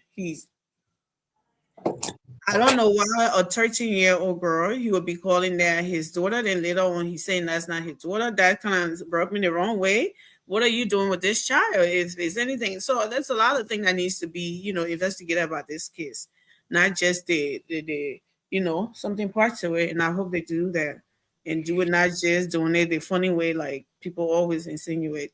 But let's move on to the fighting. We say the fighting of the Nibayans. Senator Koka and his what? That means where's my video? Yes, hey, brother. His brother, So let's listen to this video here first, and then we will go from there. And it I don't know. It can be homo after you get what you want. Well, let me not jump the gun. Let me play the video first. Then we can talk about. There you go. Well, I don't know what show is this for us to give them credit, but let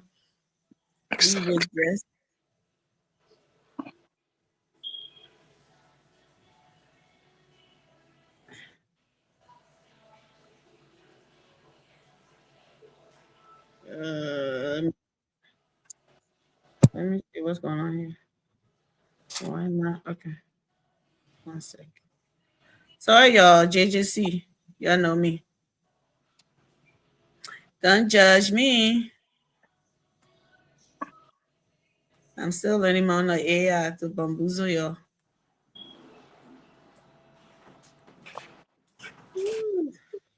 There you go. So they're making flour or what? Oh, I've small fires or whether I'm just playing.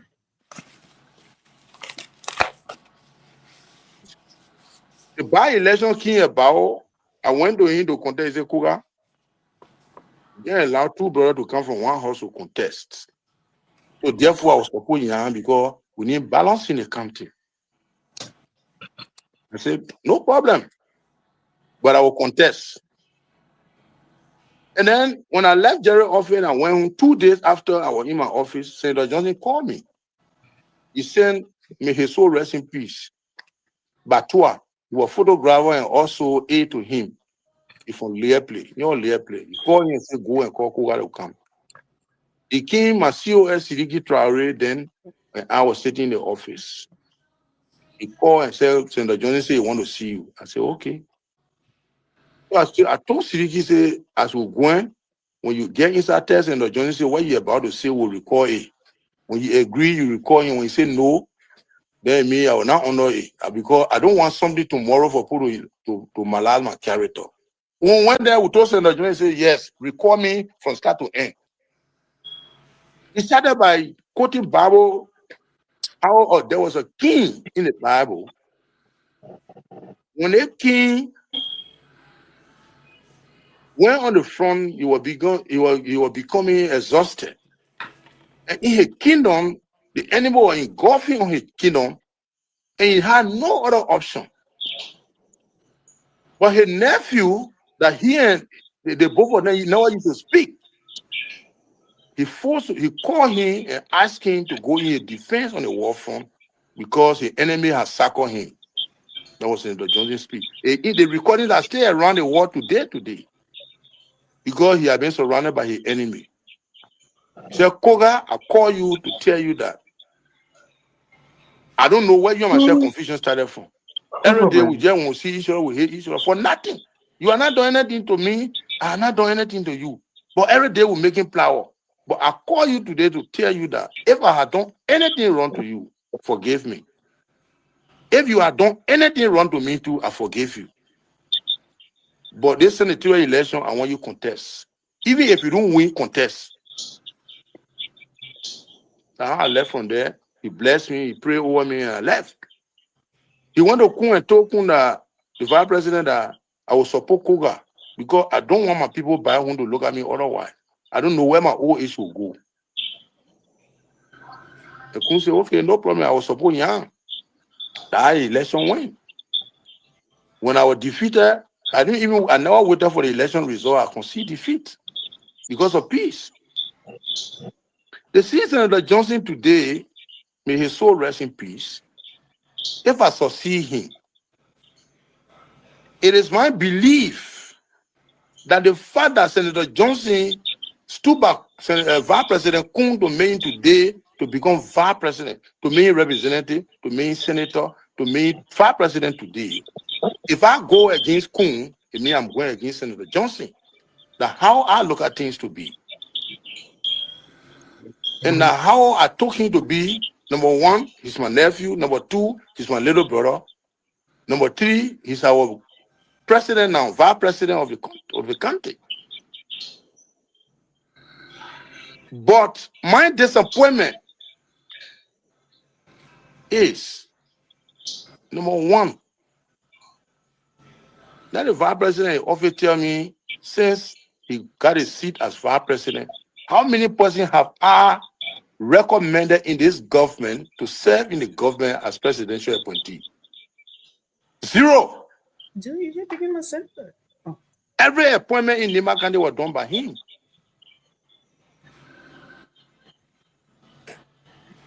Zero. I don't want to name names. He and I will discuss something as a brother. To implement it, you will bypass me and do different things. I don't talk only because he listening to the people that gossiping to him that Koga will fire you. But he's not looking at the time he myself became representative, what we used to do together. But people now who want to get close proximity to him, he listening to them more. That's the situation today. So look at what happened in district number 5. If my brother sincerely want to work with me, he's not listening to gossip. And we're working in harmony with respect to each other. You don't think he's supposed to call me and say, my man, the election here, why you're thinking? Because you are the one over there. Anybody like rebel man, I will declare support for that person. It's a dumb deal for me to knock my chest in the district and say, we're carrying the person. And the vice president said, no objection. The senator who came from there, the senator of the county, say that the person, one party mandate, will support the person. But on the contrary, that we agree on something. You deviated from it. Those of you that say that are young folks over there, if I had gone already to challenge that I would support a Gossip Mekwa by all means, or I would support Koto Bori Badia by all means, openly declare, and he's supporting Koto, how the world will look at us. So as an elderly person, I decided to waive everything and say I will not do it. I will be neutral. My neutrality was based on endurance, but I was fight and fair disgrace in my own district. Okay, I was hurt and felt disgrace in my own districts. Guys. Oh boy. So first of all, let me where is the blood? Oh my apple at? What about the at? Look for it. Right in front of you. So yeah, let me remove it. There you go. Thank you. So let me read this thing today. This is the one I'm looking at, and I'm kind of laughing, right? So this is the political advisor to Senator Coker Armstrong Boba. Let's forget about the last name. I'm not going to do it myself. It says, so he wrote, since the senator interview last night, there have been many calls from senior Nimayans here and elsewhere in the world. And I can assure all Nimayans that the senator is prepared to remain with the VP. But if only non-negotiable depends are met, whatever that means that one, VP should relinquish the political leader position of the MDR to Senator Coker. Number two, ensure that Coker be the next caucus chair of the NEMA, whatever NEMA, I guess, legislative something. Now, instead put 100,000 US in MDR account. Allow Coker takes the party for convention and reconstruction the entire MDR. Give MDR at least 4 brand new pickup. You know what? Let me keep reading for operation. And then number 5, give Tim Coker. This is my favorite one. Give Tim Coker 10 presidential appointment slots, including a Stella Mita board. Provide 75,000 instantly for Coker thank you tour in Nima. There you go. And ensure that the superintendent fix the Chem 1 roll in week. That it, right? Read a MOU and signed that Coker and the NEMA caucus will decide NEMA fit independently without interference from the VP.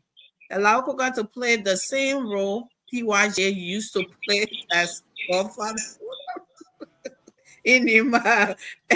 Allow Coker to set a reconciliation committee that will reconcile NEMA and give the committee 150,000 for its work.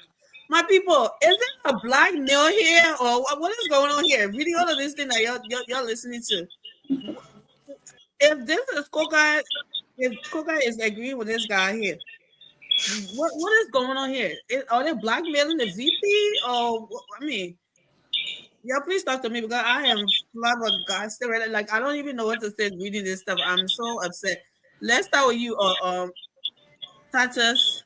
My people, I'm not seeing to know what. Come on, Abo. Go ahead. Okay, thank you very much.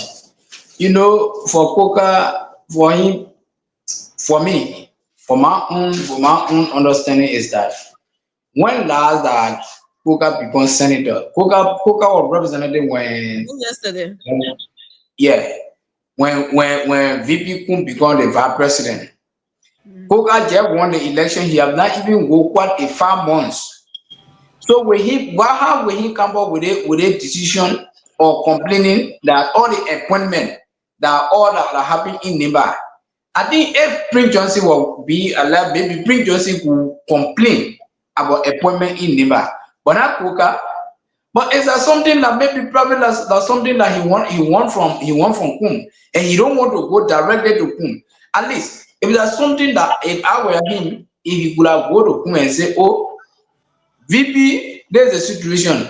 Despite now, all of us will run and replace Senator Johnson. So I have an interest too. So at least in the coming days or in coming years, in case of any appointment, I want you to please help me with those social people or 2 person or 3 person. But why would he complain so early? He knowing very well that he just got the senator seat. He was represented. Prince Johnson was senator. So maybe it's something that he got in mind for the VP. But it's not something but because of appointment. I don't think so. So at least I think it's something that he need to go back and rethink and then come back on the drawing board. Secondly, how would the people call and say they should get 150,000 for papers? So when you put all those together, you know how much they will be calling about. This is Koga and his advisor list. It's not the people. Yeah, but what I'm saying, okay, thank you. Now what I'm saying, if that be the case, that's not possible that he can request for all those things. Let them go and rethink and then go back to the VP so they can see how best they can handle. And one thing I wanted to say is that the party have the constitution that says so long you are on different party and they won't carry you as a VP or vice running mate, you on different party. You have to resign. Same people don't go in collaboration with what? With the both people. You have to resign from your party and you join the party. And which I know that Kum did before even Senator Prince Johnson down, before even he would be elected or he would be chosen as a running mate to Kukwaka. Even recently, when Kum was running campaign for Nyantwine, he said, before I would become vice president, I resigned as a standard bearer of MPR and I joined United Party and I'm a United Party partisan. So I don't know where he get our education or why he get our all team, but we look forward to hear more about them. Thank you, Redman. All he demands 10 presidential appointment slots. I mean, do we still have jobs there waiting for cool guys at the moment he turns on? I mean, what is going on? Is this guy being a little greedy here or he being overly ambitious? I don't know. What is it? Is this a black male? I mean, that's the mind of a corrupt individual who wants to abuse power. His demand, even his interview, where he said, let him ask, have I ever given a name? Is that a procedure for a presidential appointment? And if you can even think like that, they say out of the abundance of the heart, the man speaketh. As a man thinketh in his heart, so is he. And we heard long before that Koga is a Confucianist and a troublemaker. And he said in his own words that when Prince Johnson was alive, they always had confusion. I think he's over ambitious, and that's all he's expressing. And I think what he's doing, he's trying to position himself to split Nimba so he can be able to sell votes to the highest bidder. Yeah. Other political party who will want to get into reach vote Nimba, you can say, okay, I've already set myself apart and I got some followings, I got vote to sell. That's all he's positioning himself.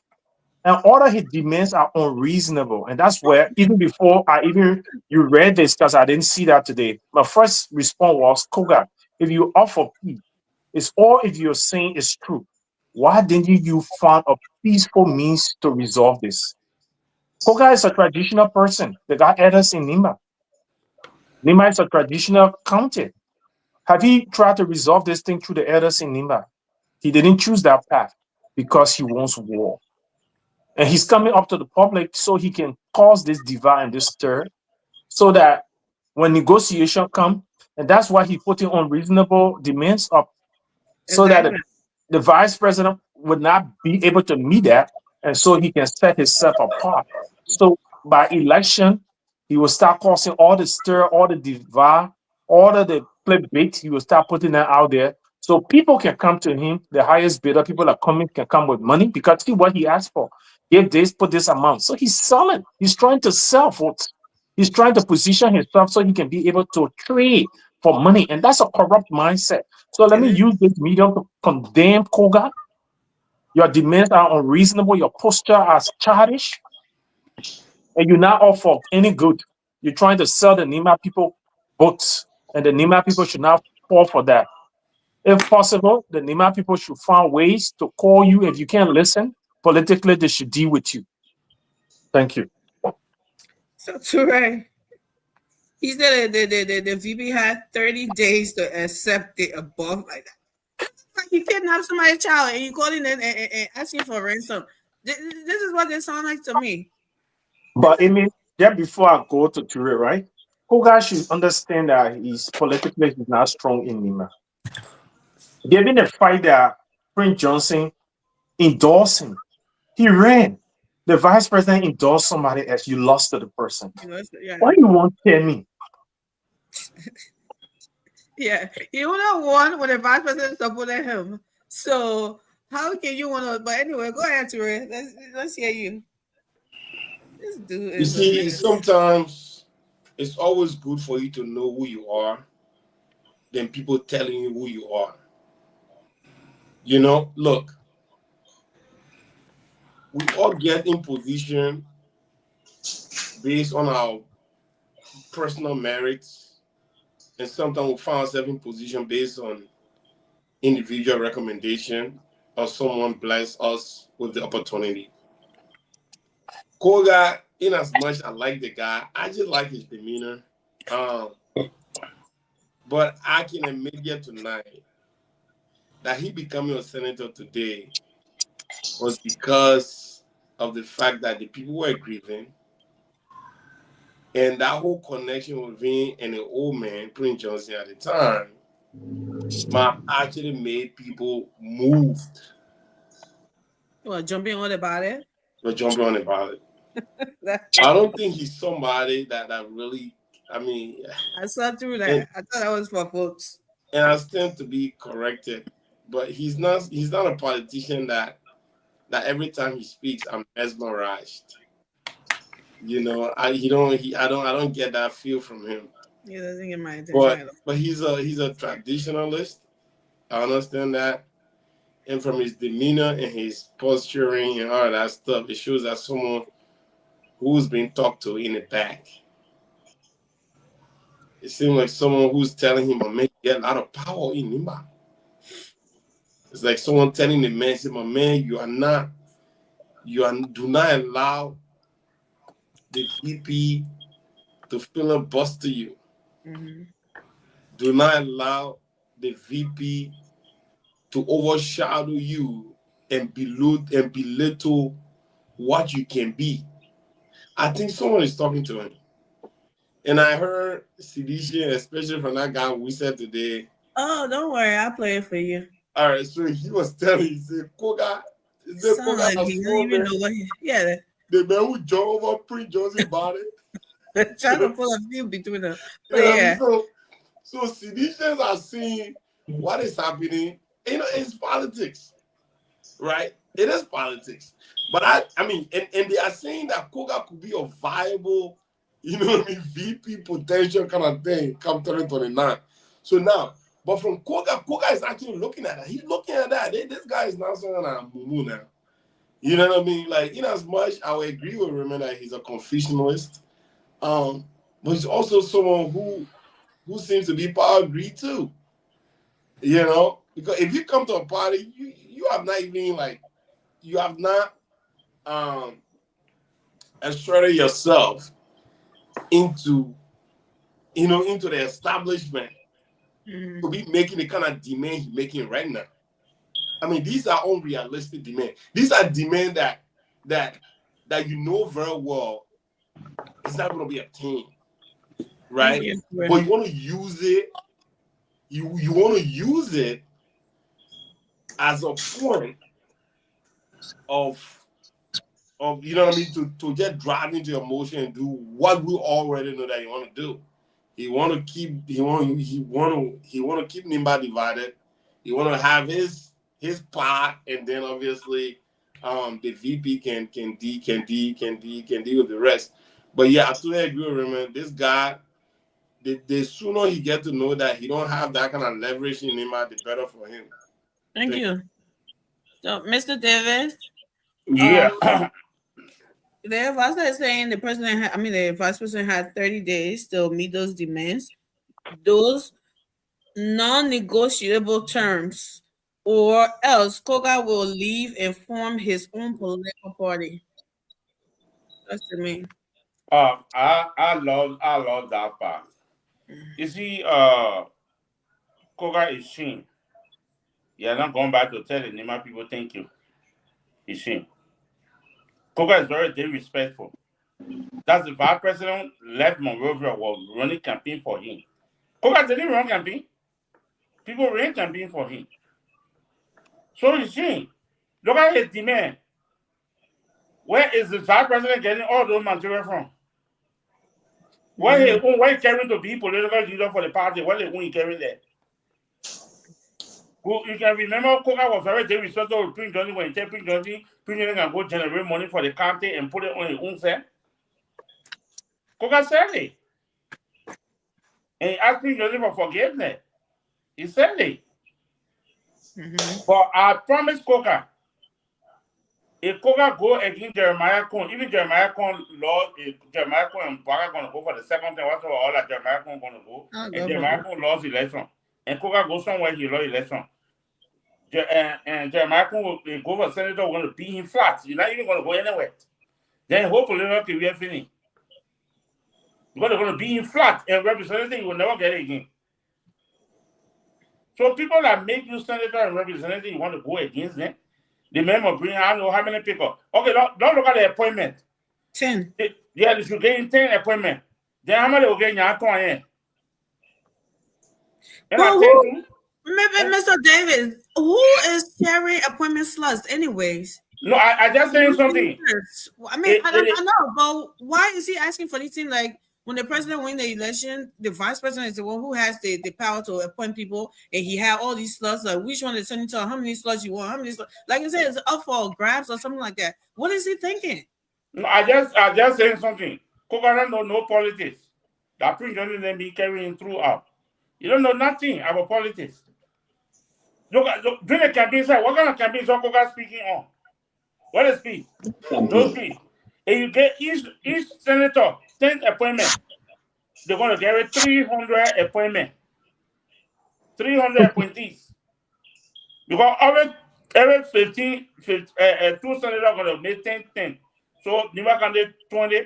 All the 15 candidates, when you calculate, it will be 300. Then I'll go to the representative 73. You're going to get them 730. So, who making the government? How many people do you get? Then you're appointing almost 1,030 people. Only representative senator then I appoint. Then what is the president going to appoint the world? Whether corruption then. So why would he say they were getting 10 slots? Why he did? Why you can't take enough money go give it to the county? Why that on the POS? Why you raising 10 people? How many people he Koga bring? NDR to carry the party to the convention. The next person come out with Prince Johnny that was the vice president, Jeremiah Cohn. Remember, Cohn was senator before you. Cohn was big man before you. So you cannot say Cohn was senator and Prince Johnny was what? Well, Prince Johnny resigned. You can remember Prince Johnny resigned, right?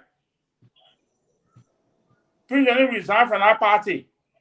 You were their floor member. I think Jeremiah Cohn was the next person. Yeah, he made Jeremiah Cohn. Resign, Jeremiah Cohn was the next person. How will you say Jeremiah Cohn will resign? They will give you all the position. They will give you the position to go to convention. Why you can't say don't go to convention? Then we select new members. They will just gain power. They will go to convention. That's not how you can well. I say you don't know politics. Thank you. I think that the POS are speaking say it's stupid. Thank you, Mr. Davis. I think he's trying to overthrow the vice president. That's what I'm saying. You can't even advise the Koga man or cheat. I'm not hiding where. Morris, let's hear you. Yeah, for me, I will focus more on what Koga said, because there's a saying that say explicit statement take precedent over implicit statement. Meaning what the person say is it take precedent over what somebody imply that the person says. So I'm not going to focus more on the letter that you read. Not that I'm trying to discount it, but Koga could come and say that. I mean, I don't know about A. I mean, say A. I don't know anything about it. He could say that. But what he said, I will listen to. That is something that we can discuss. When I listen to this, when I listen to this short clip that you play, what the brother really trying to say? What is the main issue that he really pointing out that this is the problem I got with the vice president, and because this problem I got with the vice president is affecting the people of Niba. So as a reason, for that reason, I will go against the vice president, because as much as the vice president is my vice president, but these actions is not in the favor of the Niba people. If I would have heard that, I would say yes. But I listened to the senator. He didn't point out any specific reason why he against the senator. He talking about appointment. The president and even what he said, all the appointment, it mean all the appointment for Niba, it come for the vice president. It mean the vice president went there for his people. The vice president is there. Even there's a vice president for the entire country, but the vice president there for his people. And if all the appointment from Niba can come from the vice president, it mean he there for his people. We're not the same. Koga, the vice president, and the other senator were all in the bushes, dancing, making songs. Like Mr. David said, campaign for this young man. Campaign for him. There were politicians who even threatened. Musa Belete were on live show threatening the vice president. Take your hand for in this thing. The vice president did not listen. He left his office, and he was all in the bushes campaigning for this man. He and the other vice, he and the other senator campaign for them man. Two senators, so to speak. Two big men in the country campaign for you. They're in less than 5 months. You know, sometimes Plava good. I always say this. Sometimes it can sound funny. Because Plava sometimes can expose your inner motive. Not all Plava bad. Some Plava is good. You know, and for you to come on the public and talking about, you cannot even state the reason. Who tell you say people can make Plava? Jeremiah Kuhn and the late Prince Johnson, who said they used to have issue? They used to have issue. Many times the person that used to come in the public was Prince Johnson. At no time, Jeremiah could ever come in the public and say anything bad about Prince Johnson. He has never done that. 2011, they fall apart. While Prince Johnson was supporting 2017, while Prince Johnson was supporting Unity CDC, Jeremiah Kuhn was supporting the other person. They have always fall apart many times. Now one day, Jeremiah Kuhn have never come out in public and say this and that. Even on the, just to end it up, even on the issue of the Koga issue, when Jeremiah Kuhn said, no, Chief, we got to support Nyanton. Based on Nyanton's popularity in the county, we have to support. Prince Johnson said, no. Jeremiah Kuhn didn't go on public media and start asking Jeremiah. No, he said, okay, Chief, I will support Nyan. You can go your way. And that has always been the case. So the idea for the man to even come in the public, it tells us that he has a motive. And that motive will be dead upon arrival, because there's no way you can challenge Jeremiah Kuhn. Whoever that's talking to you, there's no way you can challenge Jeremiah Kuhn in Niba County. There's no way. I give it back to you. Yeah, you think that people seeing his ungratefulness and stuff, like, because somebody just helped you win an election. And I mean, you're not going to go up without whoop his behind. Could I whoop him flat if you know had Jeremiah Kuhn and they're on his side? And in less than 3 or 4 or 5 months, you already not trying to want to be the king of the jungle, want to be the godfather of Neymar and all of that. I mean, those are not titles that you just put on yourself. I don't know. But anybody got anything else to say today before I play the Ivan Wisa part of it? I can listen to what. You feel that he older than Jeremiah Kuhn, so he can do anything he want to do. But that's the part I wanted to say. When he was liberating the relationship he got with Jeremiah Kuhn, he went first to say, the man of my nephew, the man of my little brother, before he even acknowledged the man role he plays in the country as vice president. So it speaks to his mind. And that shows how he's disrespectful to the vice president. But honestly, he exposed himself. Yeah, big time. But you forget to know the vice president, the party chairman, when people are living. Yeah. He's not acknowledging any of those things. He's not. So let's play this. You can promote the citizen, man. I'm brave. Yeah, I know, right? You gotta You live know, on you know your silver traditional son, Nima Kante. Then you sit down there, the man who is the prince for the country. You know what I mean for Prince Johnson to turn over the senatorial seat to Koga? Eh? Then you sit down there, you disrespecting the man. You go disrespect Koga, what the John what Prince Johnson ballet? Come here, cool. You are a dangerous and hard young man. You go John, Koga, what the John what Prince Johnson ballet? They call you go John what ballet, so Koga do it. Oh, then time of there should be the resources to conjugate the verb. Time to compare political, no, Koga. He said, no, you don't compare no the man. Koga, no, you must go beyond that. If I say you must get a man traditional care in a place. Yes, you desire to be vice president. Oh, yeah, for the father and the man senator and begin vice president. Yourself too, you can become standard bearer as well. Other political parties come in Koga. I've been informed that you're making your way to be one of the running mates. It's a good thing, comrade.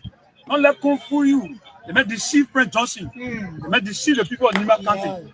They may deceive those people, and today he's passing around the place. So he's useless. You must confront him. I mean, personally, will support you. Me, I will support you, Koga, to be the next general in that place over there. You understand traditionally, you've been in parliament before that man. You've been in parliament before that about a business board. Bagato, he said, I gave 30 days to preserve all the community, to stabilize the economy in the country. Although 5 months, 30 days. Although 9 years, not brought a single, the same ball, a cool ball. He just came from, I can see he went, what place he said he went for yellow machine. That cool ball, it's a PM. He came by the country. So first of all, let's something so amazing.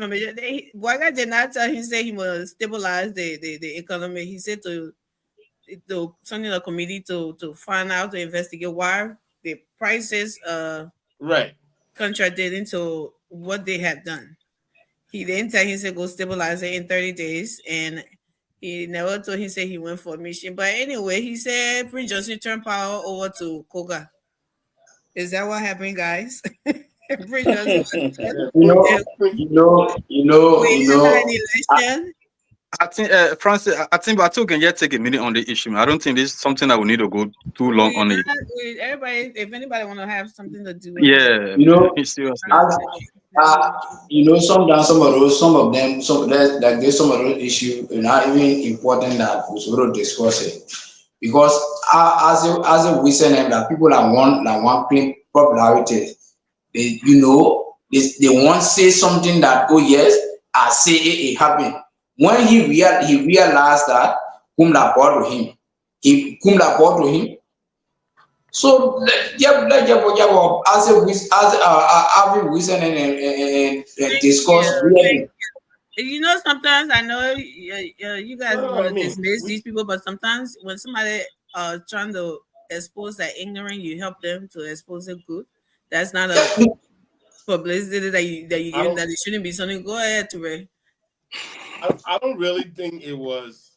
I mean, obviously, we can like or not like, as right. We said, but he's a newsmaker, right? And we are here to dissect, give our opinion and stuff like that.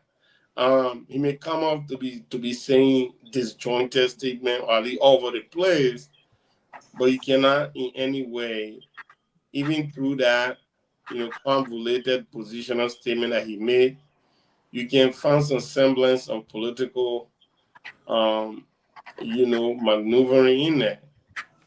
He's saying, Koga, if that gets to Koga, obviously, anybody can be moved by even crazy person. The fact that he's saying don't, man that can jump over Prince Johnson body, that kind of man you want to play with. Look, and everybody saw that. That's something that Koga did. Koga did, in fact, jump over Prince Johnson body. So that's the politics that's actually playing. Yeah, and we all know that Nima County have become CDC kryptonite. CDC continue to struggle in there, and now that Prince Johnson is not there, they look at Nima now to be an open area where if you got any kind of instability happening there, that's something that's something that they can take advantage of. So you cannot dismiss that. That can definitely come to play. Thank you. Mr. Davis, 1 minute. Yeah. Let's say about that. Remember, CDC won the highest split in the County. That's what they want. That's what they're fighting to get, because they know do not get no momentum in the County. So what they're trying to do here is, even after pushing Koga, they can be Koga the Senate bearer or vice Senate bearer in a party. They will not do it. Because they know they will not get vote from their state. One point is running. Remember, even the superintendent in the County, that called me a pet. Come here, go for election with Koga, come here, will be Koga flat. Come here, wanted to go, but they usually, they post start to all, they say 2 Malon people can be senator. We got a post start to 2 Malon people can be senator. Even though our Jeremiah can ask for it, and I'm telling you people, it can't happen again. We got a Jeremiah can spot it for 2 Gil senator. Thank you. Yeah, so that I mean, was a man looking for a way so they can split Nima County, but not that you really like Koga, not like Koga. You just want them to split Nima County so they can get late position too. Raymond? I'm sorry, but who is Alvin? We said I want he speak gibberish. I gotta sit here and waste my time. He's a nobody, so I can't validate his comments. That's trash. Morris, you too? No, man. Yeah, I think let's move to something else to discuss. Yeah. Okay. Yeah. We had to expose everyone. We said ignorance. So let's go ahead and do our closing around this stuff, man. Let's start with you, Morris. Yeah, on the closing aspect, but I first want to thank everyone for the show. You, the host, always appearing beautifully. But anyway, Raymond, it's been a while. I think 1 or 2 times we appear on the other show. We used to come on late night. I even forget your position, sir, by then. But anyway, yeah. You are a co-host. Yeah, but I mean, it was a good. I would just end it up by the Japan trip. The government went on the trip. And before even hitting on that, let me just say this. Sometimes we come here and discuss based on our conviction. I've reached to the point that we don't need to be a crowd followers. We don't need to speak because somebody said this. We don't need to please anybody. We speak based on our conviction. You as a full-grown man, you go to work, take care of your family, feed your family. If you can do that, you're supposed to speak with conviction. We'll continue to speak to our country. On the Japanese trip, when I listened to the information minister, the reasons he gave for the trip, I was really, really disappointed. Honestly, I was disappointed. I was not inspired by the reasons that he gave for the trip. But based on the reasons that he gave, I think there was no need for those amount of people to even go Japan. Trust me. How many people went? I think 23. Based on the reason. 23. What number it is? What number? What are 23? What did Mr. Davis say? How many? 40. No, man. Where you come from your 40? I had CDC narrative. It wasn't 40. I'm in a delegation the president carrying. 23. 23, my man. No, where you come from your 40? Beside the minister, the body guy, this one. I mean, we just say everything 23. They care 23 people in number. Where you coming from your 40? But anyway, honestly, I listened to the information minister. It was not. Look, let's agree. It's like more likely they went there to go to build relationship. From what I listened to him, they went there to go build relationship and come. Even though he said the Japan, yeah, we all know that after America, Japan is the highest in terms of contributing to the world, especially poor countries. After America, Japan is the second. We know that Japan do a lot. They get their own USAID, like how America get USAID. They get their own TICA, they get their own thing there. But they put a lot of money out there, I think 5 billion to help Africa and stuff like that. But the information minister did not even definitely tell us that this is what this is what Liberia gonna get.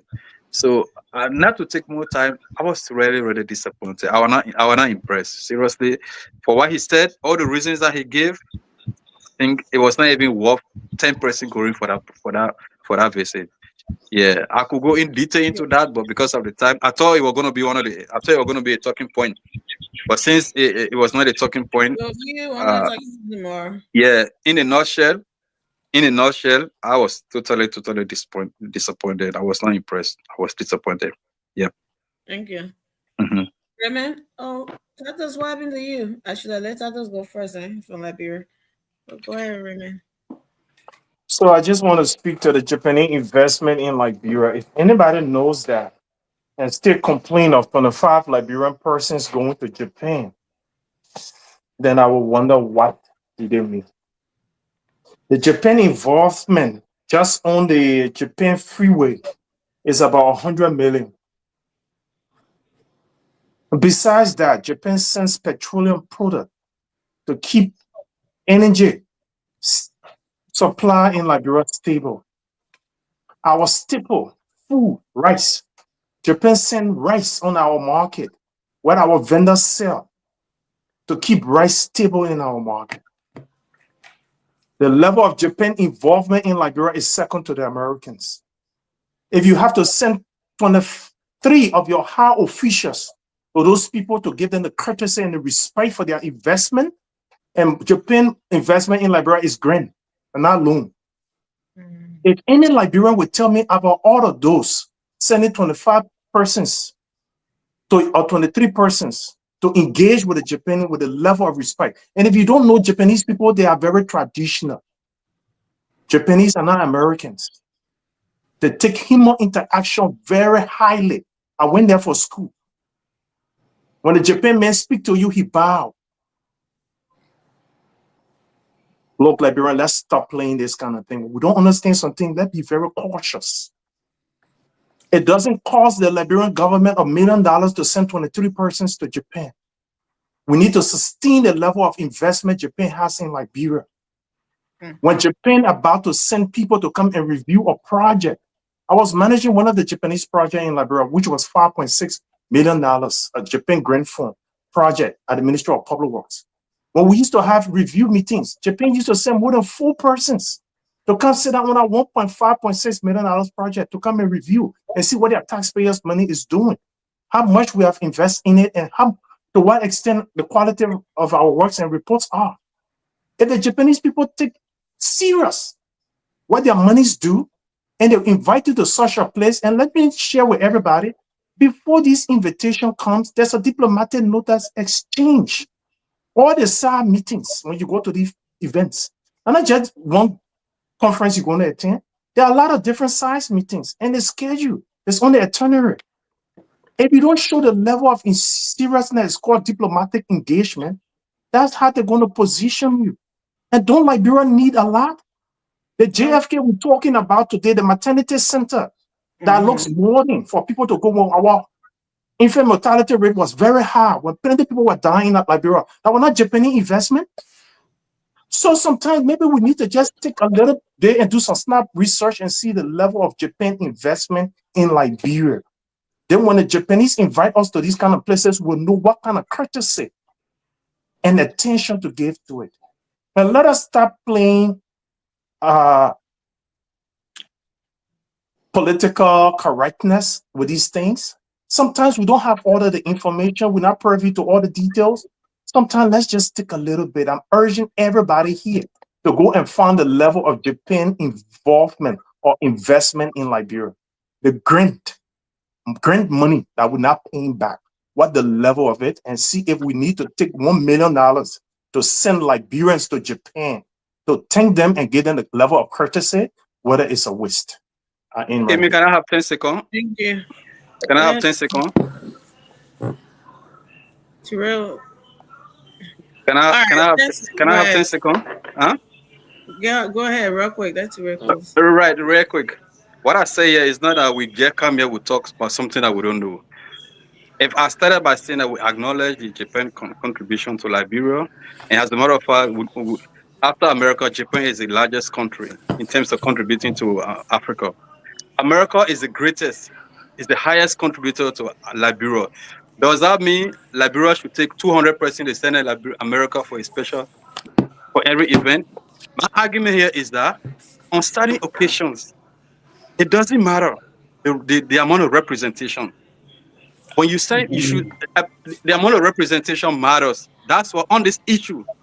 From what I listened to the information minister, the reasons that he gave, I'm saying that even 10% was enough. That in no way mean that Liberia does not regard Japanese contribution. Thank you. Ture? Yeah, look, I think I'm gonna go on a limb and say some things are just not necessary. Some of the people that I saw on that tour, I did a list of individuals that I saw on that trip. And when these people come on this trip, where we see them doing mistakes, have no correlation whatsoever to the mission that they actually came to face. I don't know about Japan, but I can only speak for America here. It don't even matter whether you're United Party or they get people on this trip, they come here. If that DC, they're gonna be whatever meeting conference they're having in DC. The moment they get there, you get the rest of the people in all of the other states. You know what I mean? Like, you're not bringing nothing. There's nothing substantive in that. I've mingled with some of these people. They come, they say, "Oh, yeah, we can't on their trip yet." You know, but when they see people doing no meeting them though.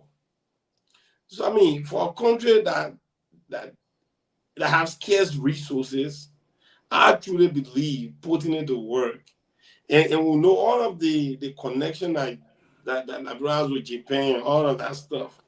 These are old friends, right? The way you're gonna approach your old friends, if you say, "Look, man, I mean, we want to do things differently now." You know, some of the work that can be done way ahead of time before that conference.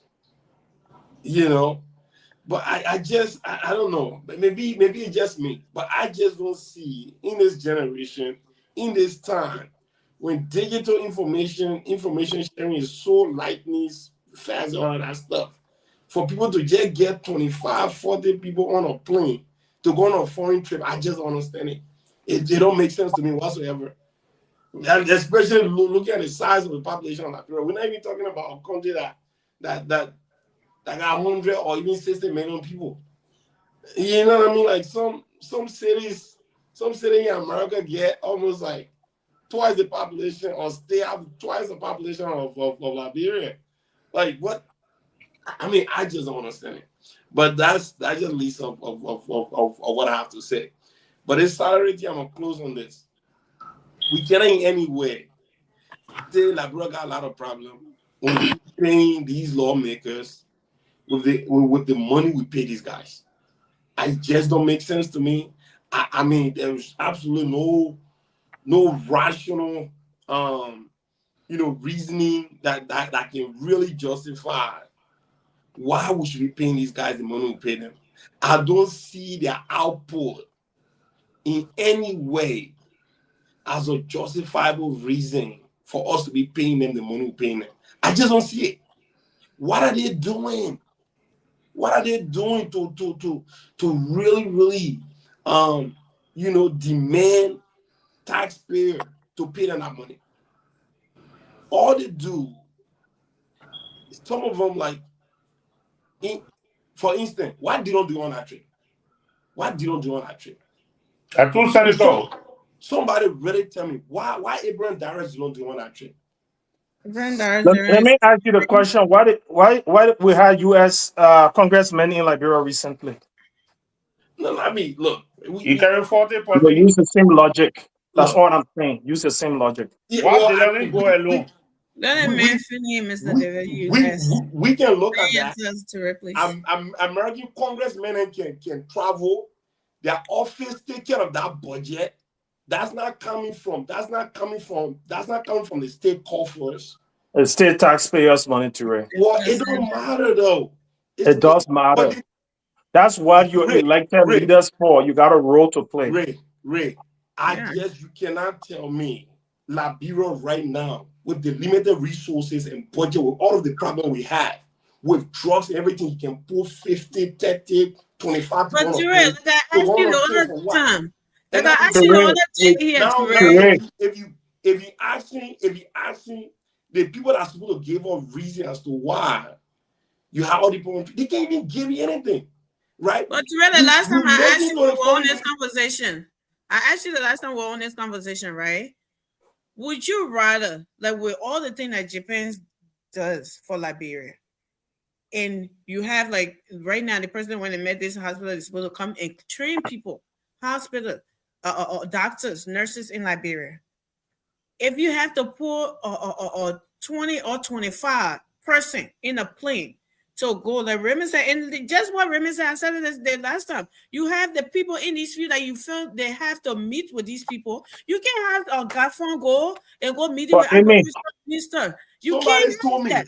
So why was Sekou Dukle doing at the hospital?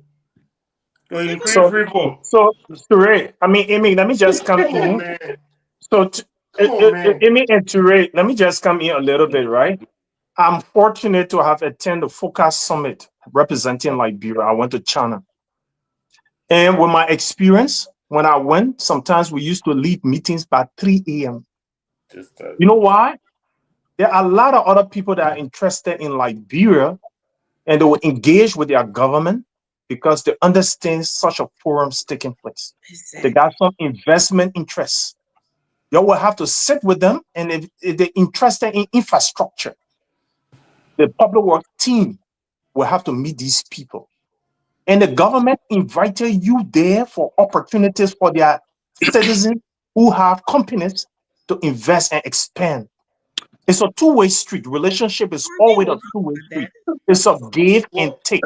Raymond, did you listen to the information minister, the reason he gave? Look, I'm not giving the information minister. I'm giving first-hand experience. I didn't even listen to the information minister. So I'm going beyond what the information the reason he said. gave for the trip. Did you listen to the reason he gave for the trip? I'm not going to sit there and argue with you, right? Because number one, you have first-hand experience in this thing, right? So let me give some. But if you would just allow me to expand a little, you will get an appreciable understanding of what these people do on this trip. But the main thing closing now. We're not discounting that. We're not discounting that. We're having a holistic discussion. If we're having a holistic discussion, all of the points you matters. Yeah. All of the points you matter. Morris, do you think the information minister will come and get in details like what Remy is something here? We're having a discussion. He gave detailed reason. The information minister gave detailed reason. What we are saying is that we recognize Japan contribution. Meaning he named everybody and their functions on the trip. Did he do that? He gave you the itinerary. Recently, he didn't give you the itinerary. So you're making a lot of assumptions. On the same show, Ture I said argue back and forth. We went bitter each other. I said, let's wait for the reason. Let's wait for the reason why. Ture on the other side, I on the other side. Summarize what the information minister said for the audience. But let me just summarize what the information minister said for the audience. Mr. David Wilson, we can do a crossfire. Can I finish finalize, Amy? I mean, if I have finished it. I'm feeling about I'll talk. Interrupting the man. Let your talk. You got 50 seconds. Look, there's the thing. I know very well. Ray have working government. He knows some of he know a lot of stuff into that. I'm not gonna sit there and argue with Ray on that. Right? For me, I respect people based on their experiences. I'm not gonna sit there to have that argument with Ray. But I'm saying Ray, right? When there's a discussion in a country, right? People are saying, oh, you can't justify traveling with this number of individual on a trip. Then the information minister come on and try to filibuster, some of these things, right? As if to say we are stupid. Because that dude, to be quite honest, if you see him at the podium, he just feels like he can say anything to the Liberian people and we just accept it. Nobody's stupid here, right? He goes there, his body language, as if to say he's the one who have monopoly over. He's arrogant. Is that what it gave? Oh, absolutely arrogant. Yes, he is. He is arrogant. Arrogant to the core, right? as if he can't give her anything, and we should just take it. That's the fear I get from Pierre, right? But I'm saying, right, like, if you're gonna tell us, and that's your reason as to why you guys travel with that reason cannot, like, for me personally, I'm not talking about Mario, I'm not talking about anybody else. That reason is not of a great enough reason to justify you carrying 23 person on that trip. That is just it. Yes, Maybe exactly. he didn't want to go in detail to justify. He just tried to just give us something, and it's little something he gave us. It's not a good reason. Direct, I think y'all overthinking this thing here, right? Because I So think what's Amy- going on here is that people are, or because we were critical on the numbers of people that Judge Beato, so we have to something critical. And when we were having this discussion here the last time, you and myself were arguing about it. I said you can't justify the number is not even the same.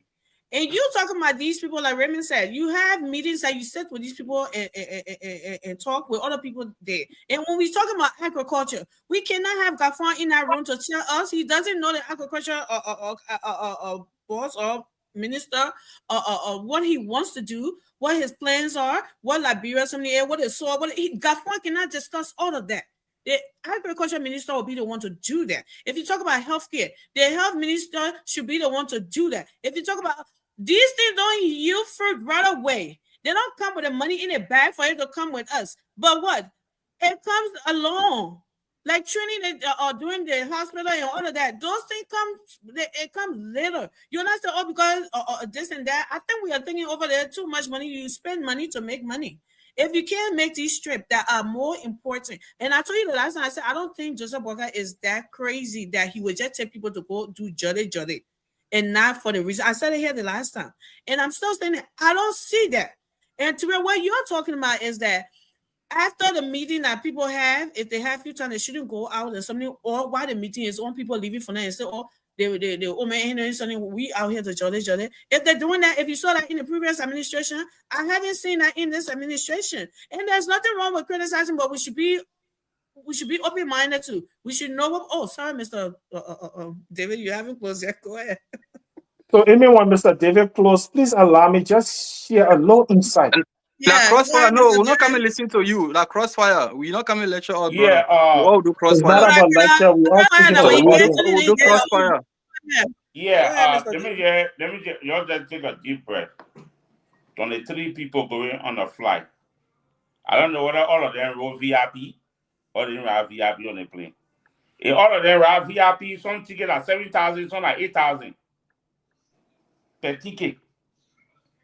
Room. They're not going to go sleep 1,000 room. They're going to sleep more than 1,000 room. Oh, come on. Do you have the something for that? For this administration? I'm not talking about the Jolly administration. For this administration. No matter what the Jolly or not Jolly. That the president traveling. The president not going to go sleep 1,000 room. Matter. Amen. When they finish, I will give some insight. You can't be having somebody who have an experience on how these things work and somebody just making assumptions. There are two different things. I'm not making assumptions. I traveled before. I went in government to see where I went government. I went with aviation. You don't know about it. Go ahead. So do you know that the Japanese government sponsored this trip in part? It doesn't matter whether the Japanese government it does matter because your calculation is off. Your calculation is off. When you start calculating at that and not factoring what did the Japanese government cover? No, you don't get fat. Give me the fact. We don't have fact. I do have fact that the Japanese government sponsored this trip in part. I said I do have fact that the Japanese government sponsored it. Where is the paperwork? Oh, so you have to show fact. Let me close. If you made a statement of fact, you got to show something. Let me close. Let me go one at a time. The first thing, Amy. The whole trade to that Baga being going on remain far more for him to make 2 years. All are Google. Because the only trade he brings better speech, that America, Donald Trump getting better speech. So they were included in the American curriculum. The Americans speak good English. That's the trade he had. He personally from that area. Better speech. So American people will buy our textbook. Okay. That's the only trade I see. But all the trade to that Baga being going on, where he not bring? Nothing. And they particularly go to Japan from the 3%. Nothing. They go for Jolly, taking picture. 2 senators. Why the 2 senators go do that? 2 senators, I want, we just call directly on like 2 of them on the 2. What they go do there? What can go do there? Representative or 2 senators? Which one? I think representative whatsoever that they from the city house. You see? What they go do there? You can say that because the representative from the foreign chair in the House and the foreign chair in the Senate. So that should be the same thing. If those 2 people what are they going to do there? What the foreign minister go there for? So, Amy, the question he asked just tells you the criticism is based on things he doesn't understand. When he asks such a question, I'm speaking. The fact that you ask a question, it means that there's some information you don't have, and information gives understanding. So it's a statement of fact. Raymond, let him finish. We'll do the crossfire. Let him finish. Go ahead, so, Amen. Everybody went there for Pedan to take picture with the Japanese Prime Minister or to take picture to some kind of places there. Like all they went there for, they go there for nothing. Nothing they went there for because they can bring nothing. Because the foreign minister, what she said, that they went there to go to commit themselves to Japanese tie with Liberia. The people just get a back arrest. They just get a back arrest few months ago. You're finished eating all, you're finished selling it. Then what kind of tie you want them to commit to you? Amy, it's so sad how we can use this platform to ill-inform our people. It's so sad. Thank you, Mr. Davis. It's so sad how we use this platform to ill-inform our people. The very first thing, the Spain has changed her policy for dealing with bilateral from aid to trade. Do you don't know that is significant? When it changed? Oh, you don't even know that. Because they just get back arrest. They just get back arrest. Like, hey. No, you're not understanding what I just said. Before you criticize things, seek to know what before you criticize anything, seek to know what you're discussing. That's the first principle. Look, no first grader can. I'm discussing what the foreign minister said. And I'm giving you facts that you don't know. Nobody in first grade can solve algebra problems. It requires having basic knowledge on math to a level that is appreciable before you can understand algebra. That's how things work in life. You can't discuss this trip when you have zero understanding on the itinerary. What's the purpose, the specific objective of the trip? What are they going to do? Making all these assumptions and adding monetary value without even knowing what we stand to gain. Look, before you go on these trips, you will have to send a lot of paperwork. People will read the paperwork, but you will have to sit on the table and discuss. And you will have to sign MOU, Memorandum of Understanding. You don't sign Memorandum of Understanding when you're not in person. And people who have the requisite authority. Japan are going to have the finance minister to sign Memorandum of Understanding on agriculture. He's not a requisite person. And every government person has a function. And again, I'm saying to everybody, when you go to these meetings, there are a lot of silent meetings. There are other people who want to engage, who want to see we're talking about tourism. Who's going to discuss tourism of Liberia, the finance minister? Who's going to discuss the maternity health of Liberia? That the agriculture minister? Who's going to discuss food security of Liberia? That the health minister? Who's going to discuss infrastructure development? That the commerce minister? And all these things are on the table. These are all sectors that the Japanese French force in Liberia sponsor. These are all of the sectors that the Japanese Grand Fund sponsor in Liberia. And if you even saw the setup of the delegation, these are all line ministry heads. Don't you know that these people are going to go down there, sit down with people of high profile? Look, nothing before. They've always used something because you do not know the timing in bilateral engagement. You assuming you're assuming that in bilateral engagement, you know all of the projects are in Japan. You think about Snapchat. I'm trying to have a country where we are not heavily reliant on these every year that MOU. But you know what our MOU have given us? I just explained to you the amount of Japanese investment in Liberia. Don't you see these are evidence? You don't see the Somalia. You don't see the Somalia drive road going on. The Japan freeway that is about 100 million Liberian United States dollars.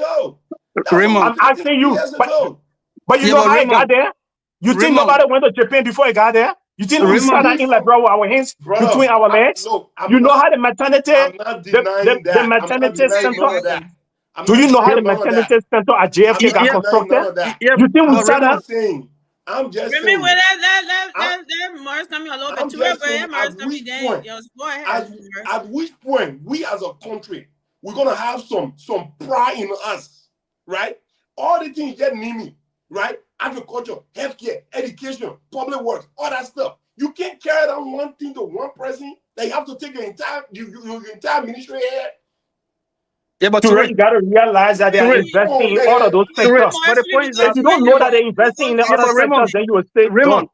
Are we not asking for more for our people? How can we be asking for more for our people, then we criticize the steps to give more to our people? Yeah, but Raymond, let me come in now. Yeah, but Raymond, the thing is that, look, I'm a firm supporter of this government. I don't need anybody to validate that. Those who know me.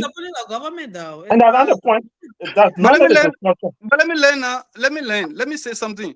I'm a firm supporter of this government. Nobody need to validate that. Everybody, those who know me, they know me.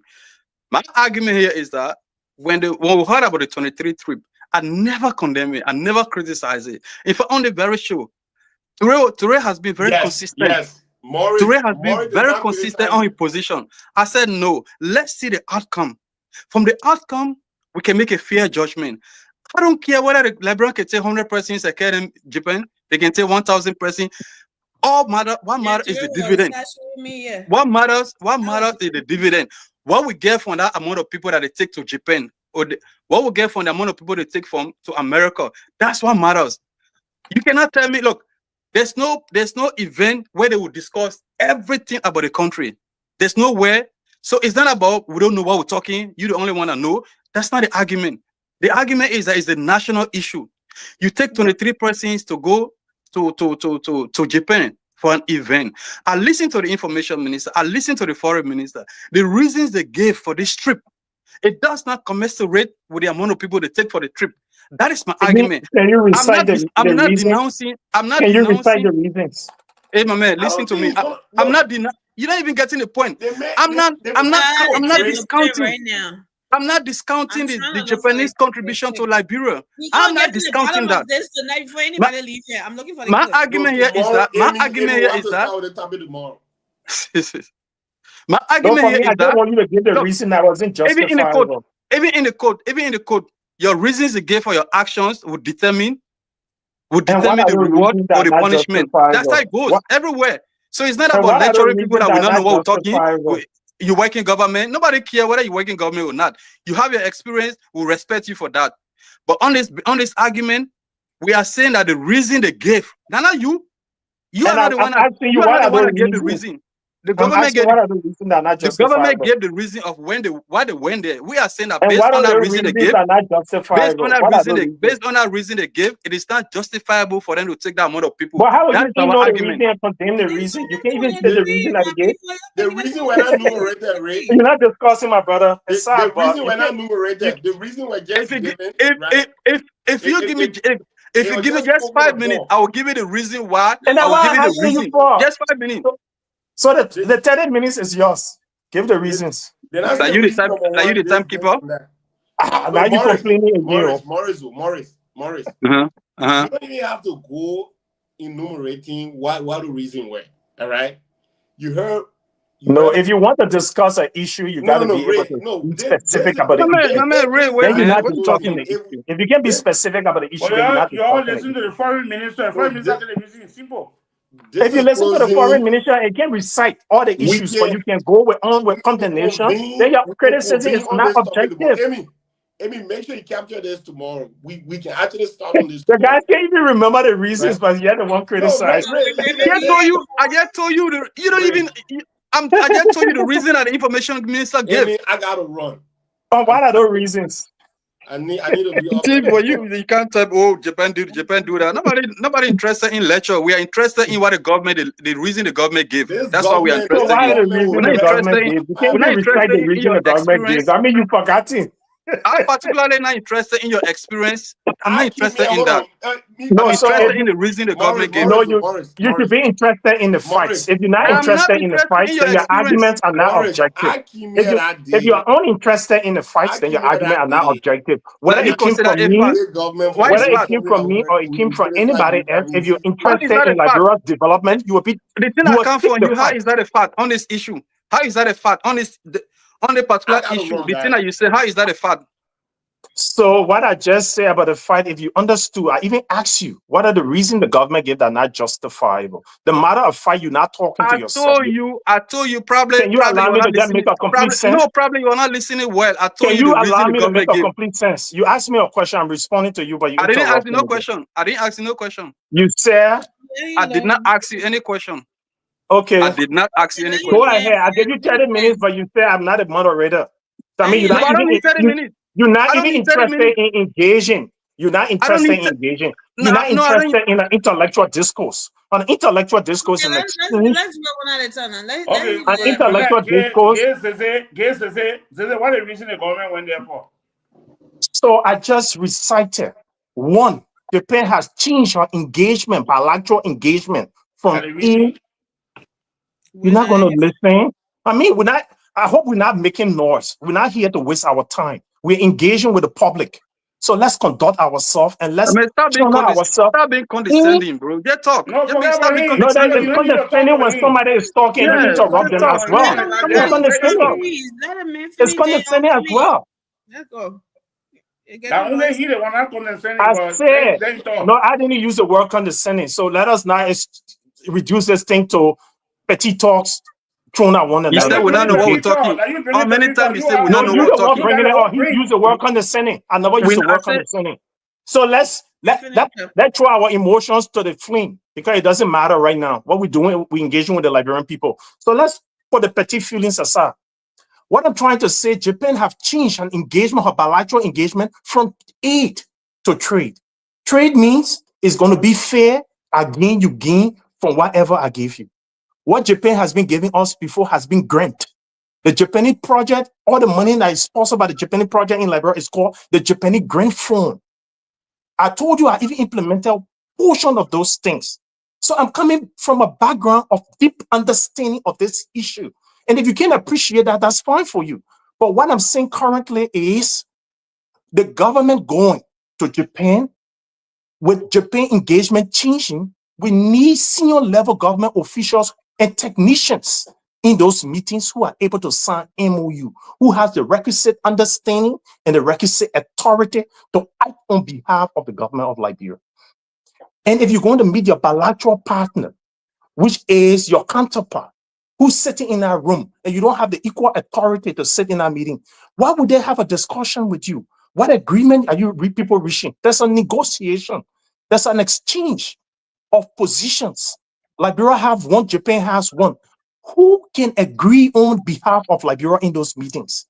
It has to be someone who has the authority and works for the Liberian government, who has the legitimacy to do that. That's why you need a number of persons, and that's not one meeting. There are multiple side meetings. So if we can understand these things, we'll appreciate our leaders going to represent us. And I want to share with you, in these bilateral agreements, things do not take place overnight. You give a proposal, somebody's going to review it. Somebody's going to ask you for further details. And it's going to take time for these things to mature.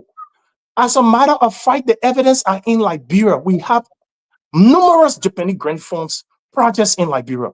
One of them is the Japan Freeway, about $100 million United States dollars to build roads for us. Another one is the maternity center, where we have one of the highest infant mortality rates in the world, Liberia had it. It took Japan intervention to build the maternity center and equip it for our infant mortality rate to fall. In agriculture, in food stability, in fuel, all of the multiple intervention Japan got. To send 23 persons to engage with them, that is nothing to talk about. But if we throw all that to the trash and we don't want to criticize and condemn, then it's up to us. But let's be honest when we have these discussions. It's easier to criticize. It's harder to work. Anybody next who wanna have something to say before Morris? But you meet us. Yeah. Then you meet us. Then the brother just lecturing us. This is not. I don't think that's what we're here for. We're not here. We're not interested in people personal. For me, particularly, I'm not interested in people personal experience. We all have our experience in different areas. Our argument here is that I'm not even saying that it was not necessary for Liberia to take 100%, to take 23%. That is not even my argument.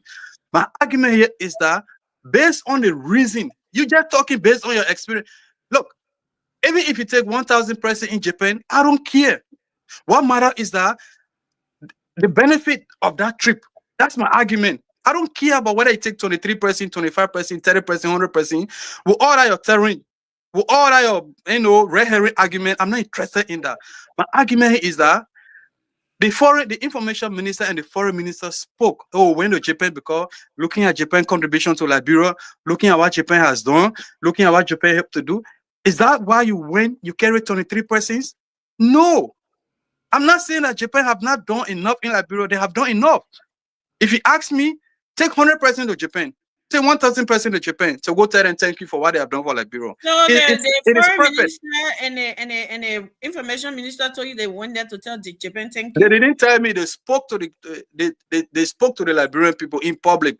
They spoke to the Liberian people. They give reason why they went there for. So I'm not saying that Japan have not done good for Liberia. That's not my argument. If you live with me, take 1,000% Kenya to Japan to go tell Japan thank you for what they have done. They deserve that. They deserve that. If you give reason why you went there, and that reason does not commensurate with the level, with the amount of people that you take, I will criticize you. I don't care how you feel, how you see it. I will criticize you. On the show, I said it. I'll argue that the 23%, it was probably necessary because the government knew why. I said it here. To Ray, I said, argue bitterly. I said, I will wait for the reason. Based on the reason, I will make my judgment on whether it was necessary for them to take 10%, 20%, 25%, or even 30%. It was based on that, I will make my judgment.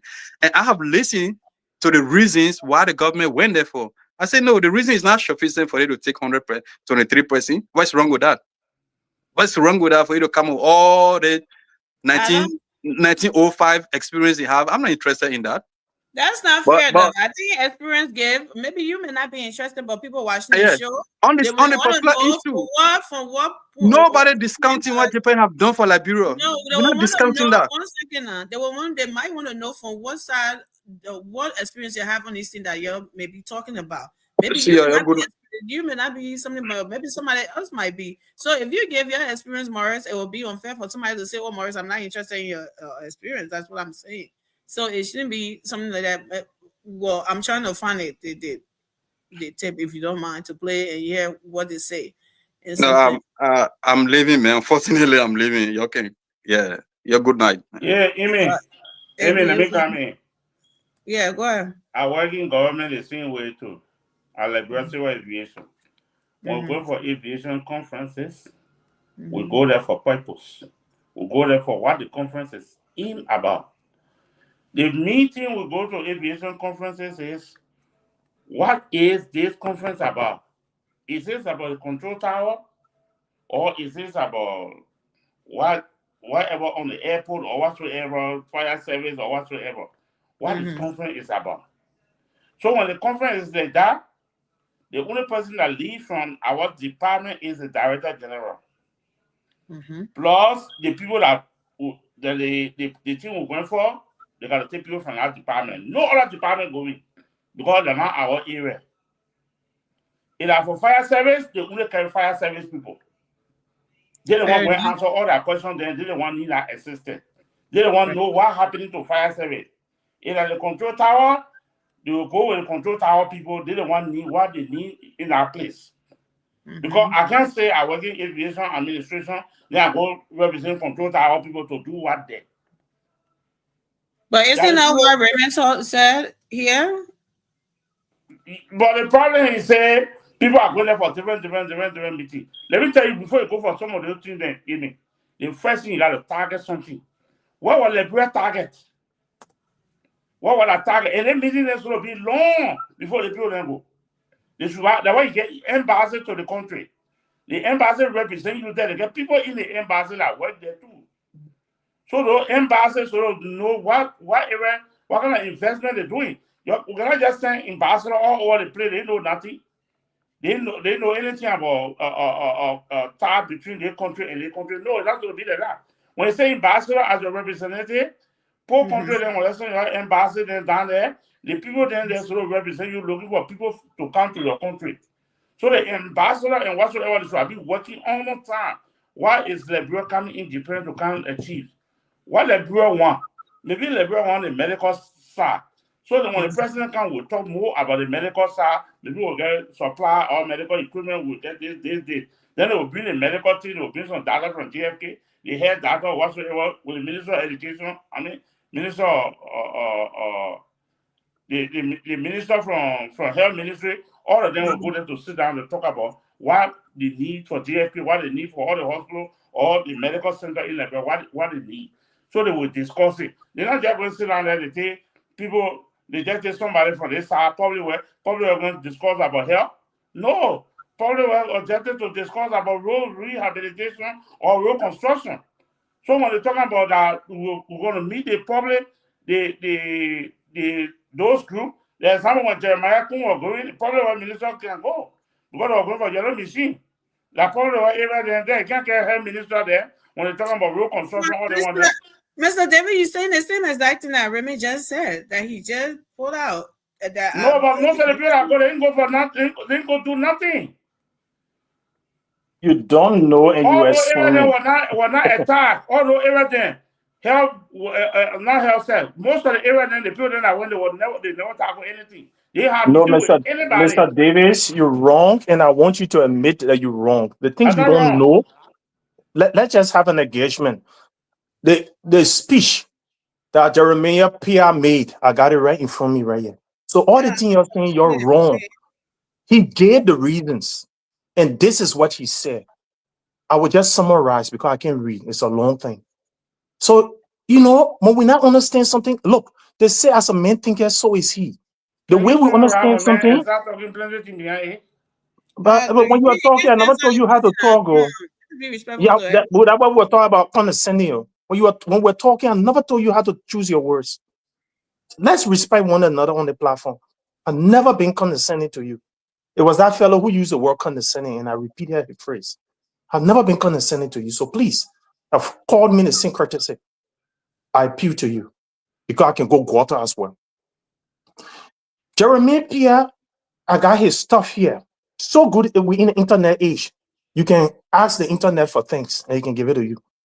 The very first thing he said, we did not go to watch football game. And he went on to say that the government committee had diverse persons to get to specific issues.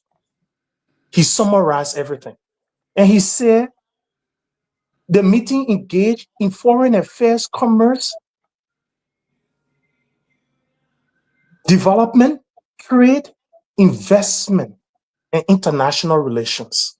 He was summarizing things because he couldn't read everything that happened in Japan.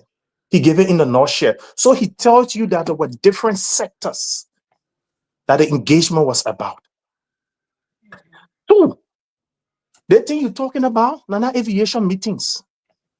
This is country representation in a summit where there's huge, you know how much money Japan won't invest in Africa? $46 billion. So the governor of Liberia is going to make her case for how much of that $46 billion Liberia needs.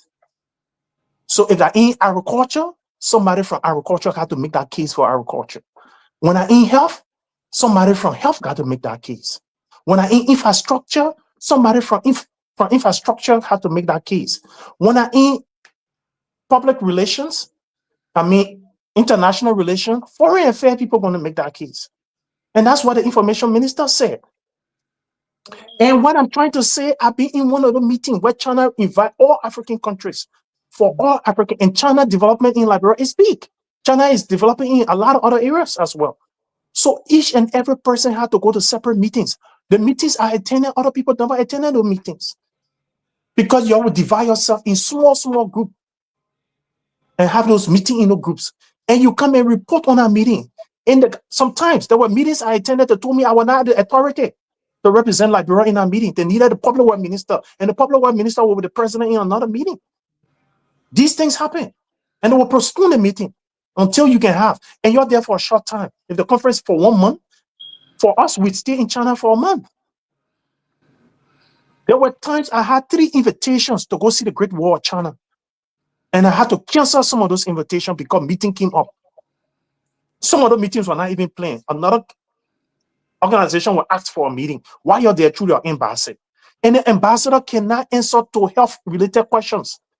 He doesn't have the institutional knowledge for health-related issues.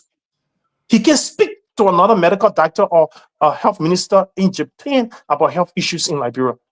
He's not a know-all.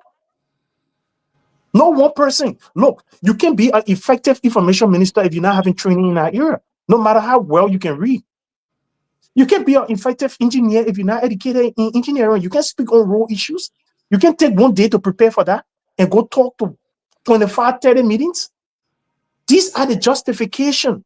And a lot of times we Liberians would like to hold on to things. So even if we had an opinion before and somebody provide us enough information, we dismiss the person information. And this man was even telling me, well, I don't care about your experience. The word over, knowledge and experience are gold mine. If you have cooked palm butter rice for 100 people and I want cook palm butter rice for my party, nobody else has cooked palm butter rice. I'd rather come to you who have cooked palm butter rice for 100%. That experience is valuable. So we're just having a discussion on national issues. Fortunately, one of us here have had similar experience. Can we share it? Is there something to learn from it? Fine. I'm not talking about knowing all. The last time we were talking about the security sector, and he just left. He talked lengthily about the security sector. I'm not from the security sector. I can mute and listen to him. He lecture us. There's nothing wrong with lecturing when you have an experience. That's why we listen to people's stories all around the world, and we read books to hear from other people's experience. But if you can dismiss that, that tells you that's a fundamental flaw. If you can't listen to another person's experience, then why are we even on the show here? Are we more knowledgeable than the other Liberians who are listening to this show? No, we're not. But we have a certain perspective that we can share. And when we can share that perspective, our listeners respect that. That's what they listen to us. But if you can come on the show and dismiss another person's perspective, then you should not be on the show because you got nothing to offer. Nobody should listen to you anyways. Thank you. But Emil, he just said something. Okay, go ahead. He just said something. He said I think I was tired tonight. No. He just said he went to one of those meetings. They told him he was not fit for that meeting. No, that's not what I said. What you say? So can I say? I said I was one of those meetings. I was not the authority to make a certain decision. Hey man, can you just give me the chance? It's not good to twist people's words. When the person right there, you can ask them for clarity. I wasn't the authority to make a certain decision. Not that I was not fit for the meeting. There are certain decisions in the meeting that I could not make. We had to wait for the public works minister to make because he was the authority. That's what I said. Certain decision, that's what I said. I didn't say for the meeting. But not every decision in the meeting I could make by myself. That's what I said. Thank you. So is that? Yeah, at that time, my portfolio was our technical assistant to the Minister of Public Works. But the technical assistant could not make such a decision. The minister proper could. Because the technical assistant could not commit the Republic of Liberia. But the Minister of Public Works could commit the Republic of Liberia. So why you went there to go do that? Hey man, I explained. I was the technical assistant to the public works minister. Hold on now. Director, they get assistant minister for technical something like that. You heard what I said? I was the technical assistant to the minister. So let me share with you. Every minister have a assistant the minister there. No, that's not what I'm discussing. Please, let's stick to the topic. I want to know what are the No, we're not going off topic. I'm not going to go off topic. I'm not going to derail with you. What I'm trying to tell you, I am an engineer, and being a technical assistant, meaning I'm the public works minister right-hand man when it comes to technical issues to advise him. I'm the advisor to the minister on technical issues. So going to that meeting, the minister needed his technical brain with him. But the technical brain didn't have the authority to commit the Republic of Liberia because I didn't have the authority. In that meeting, it was the Minister of Public Works who had that authority that when he said this, he can commit the Republic of Liberia. I'm his advisor. What I tell him and what he say, there are certain meetings. Even a minister cannot commit but the president because he has that authority. There are levels. And I was saying, in one of those meetings, I could not commit, say, okay, this is where we stand. Even though I knew that where Liberia stand, because I knew I worked with the minister over and over, I knew where we stand. But I was not the person in that meeting to say, yes, this is Liberia position. And there are different meetings. Some meetings you'll go do, you're the technicians, your work, then your bosses come and sign. So there are levels of the meetings. And one of the meetings where the minister level were required, he wasn't there. We had to postpone our meeting because I could not commit the Republic of Liberia. That's what I'm saying. My question to you here is, why they have Minister for Technical Affairs? Minister for Technical Affairs is not to commit the Republic of Liberia. That's not what it is. But the you minister should represent, you should be in our meeting. No, not true. That's not true. That's not how delegations are. That's the main portfolio. No, that's not. It's not about his portfolio. Meeting, you need a no, you want to argue something different, and that's not true. That's not it. From what you're saying, no, now you see, they should carry the Minister for Technical Affairs. So what the Minister for Technical Affairs work? Because Let me ask you now. That Minister for Technical Affairs is higher than you. Mr. Davis, let me come in a little bit. Yeah. The president needs to go meet the president of or foreign minister of Japan or whatever, or okay, let's say America. Let's say presidents are meeting. The president has his advisor to foreign affairs or to foreign something, right? He went with the president. When it was time for the president to meet with the president of America, then our advisor shows up in the meeting instead. They say, well, what are you doing here? You're not the president. Does that mean our advisor was not supposed to be there? No. To meet with the president. Use this. To advise the president. So, Amy, let me just use this small medium to share this with. They want to get general, not really quick. So, Mr. David, let me share something with you. Every government agency, before the Minister of Public Works or that minister at that agency affix his signature and put his authority on any paper, his technical assistant will have to read it and advise him to, not the Minister of Technical Affairs. The Minister of Technical Affairs is not the Minister of Public Works. That's a separate position. Even when the Minister of Technical Affairs wants something from the Minister of Public Works signature, the Minister of Public Works do not rely on the Minister of Technical Affairs advice on it. The Minister of Technical Affairs will write or request the Minister approval. The Minister will consult with the technical assistant. That's the role of having a technical assistant. The technical assistant is the Minister brain, is the Minister confidant. The Minister trusts everything. The technical assistant can disagree with the Minister or the Deputy Minister for Technical Affairs.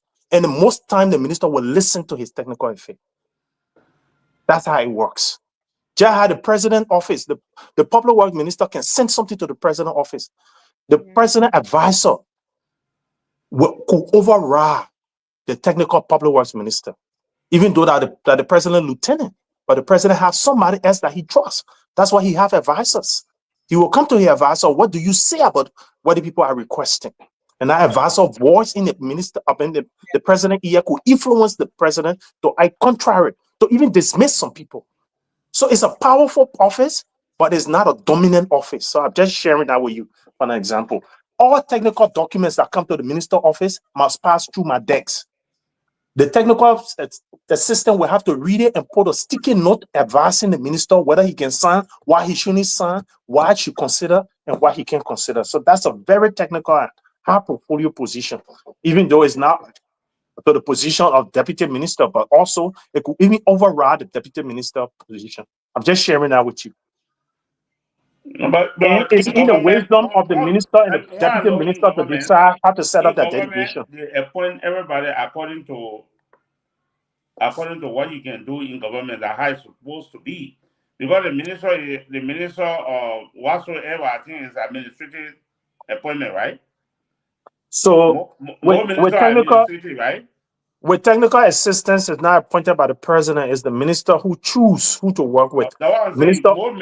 More minister position are administrative, right? You're not supposed to know. Yeah, is managerial.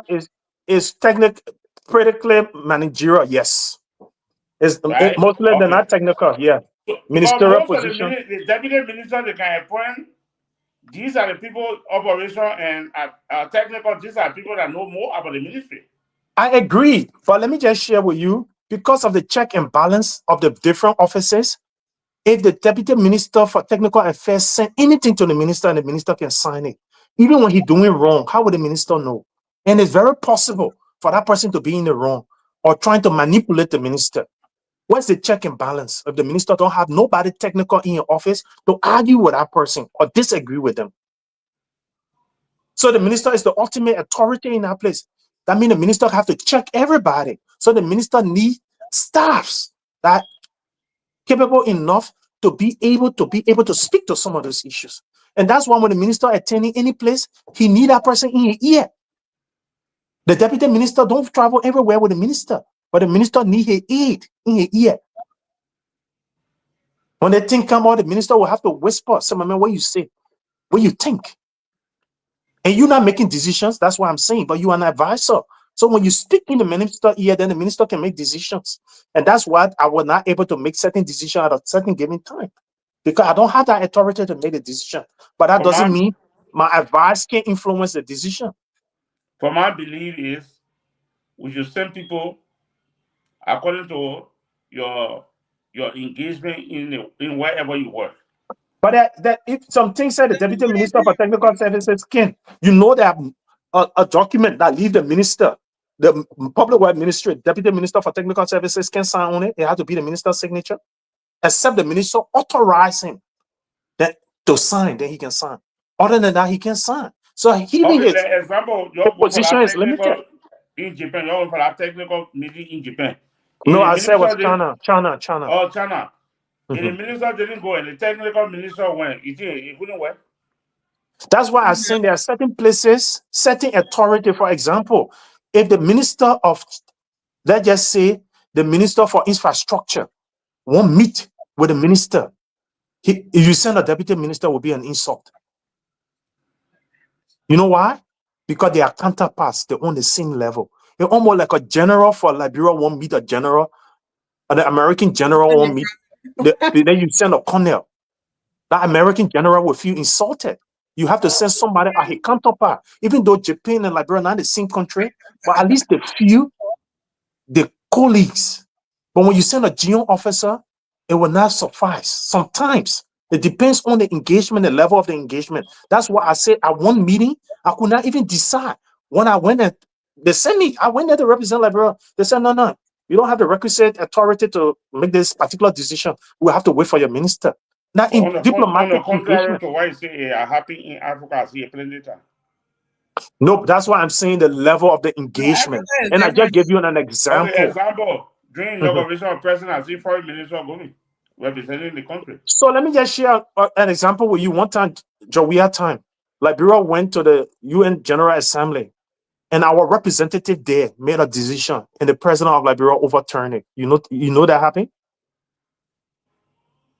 Huh? I didn't know that. Oh yeah, George, we are criticizing. We voted with China against America.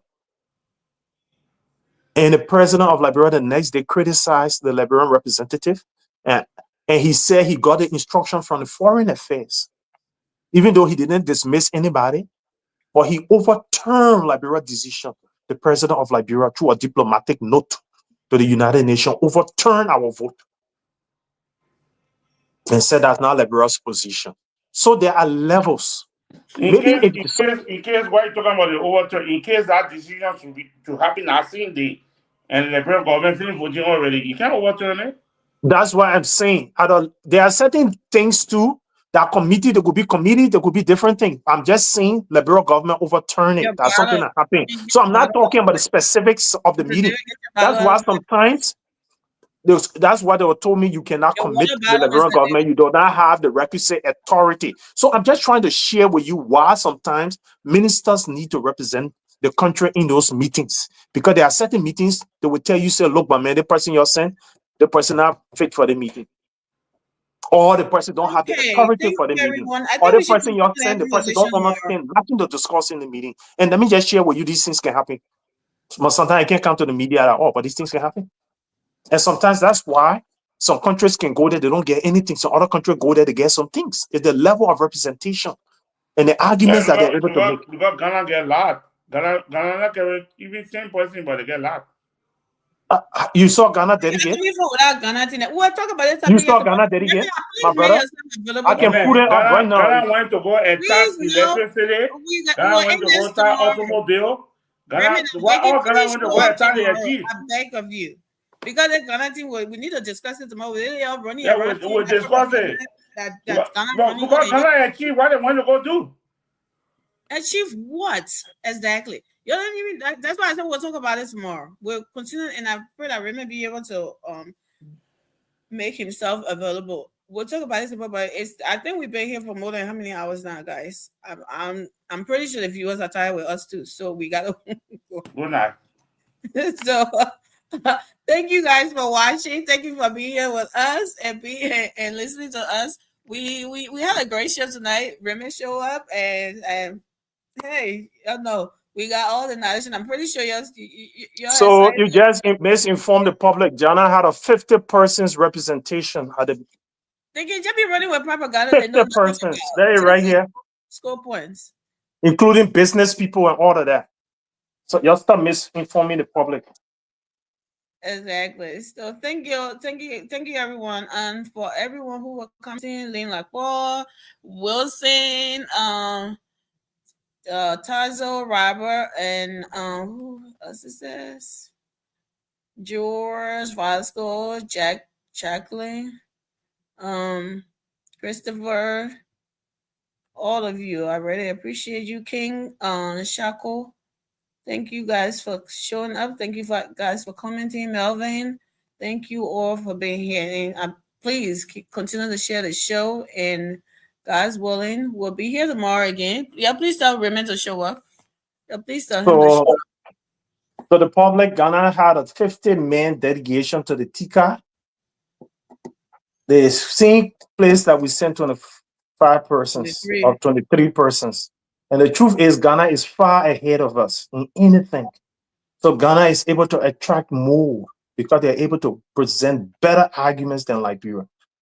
Ghana is a developing country. Liberia is a least developed country. We're not on the same foot. So we can't even compare ourselves with Ghana in any form and fashion. In fact, we can receive aid from Ghana. We can't give Ghana aid. That's the difference. Thank you, Raymond. I think that was very, very important to share because we got a lot of these information flying all over the internet and people don't know, they just grab it and just keep reposting. But like I said, maybe we'll start on this topic tomorrow. I hope and pray that you'll make yourself available tomorrow. I'll make sure to call you before I start this show. Thank you, everyone. Thank you for being here with us. We appreciate you. Continue to share this show.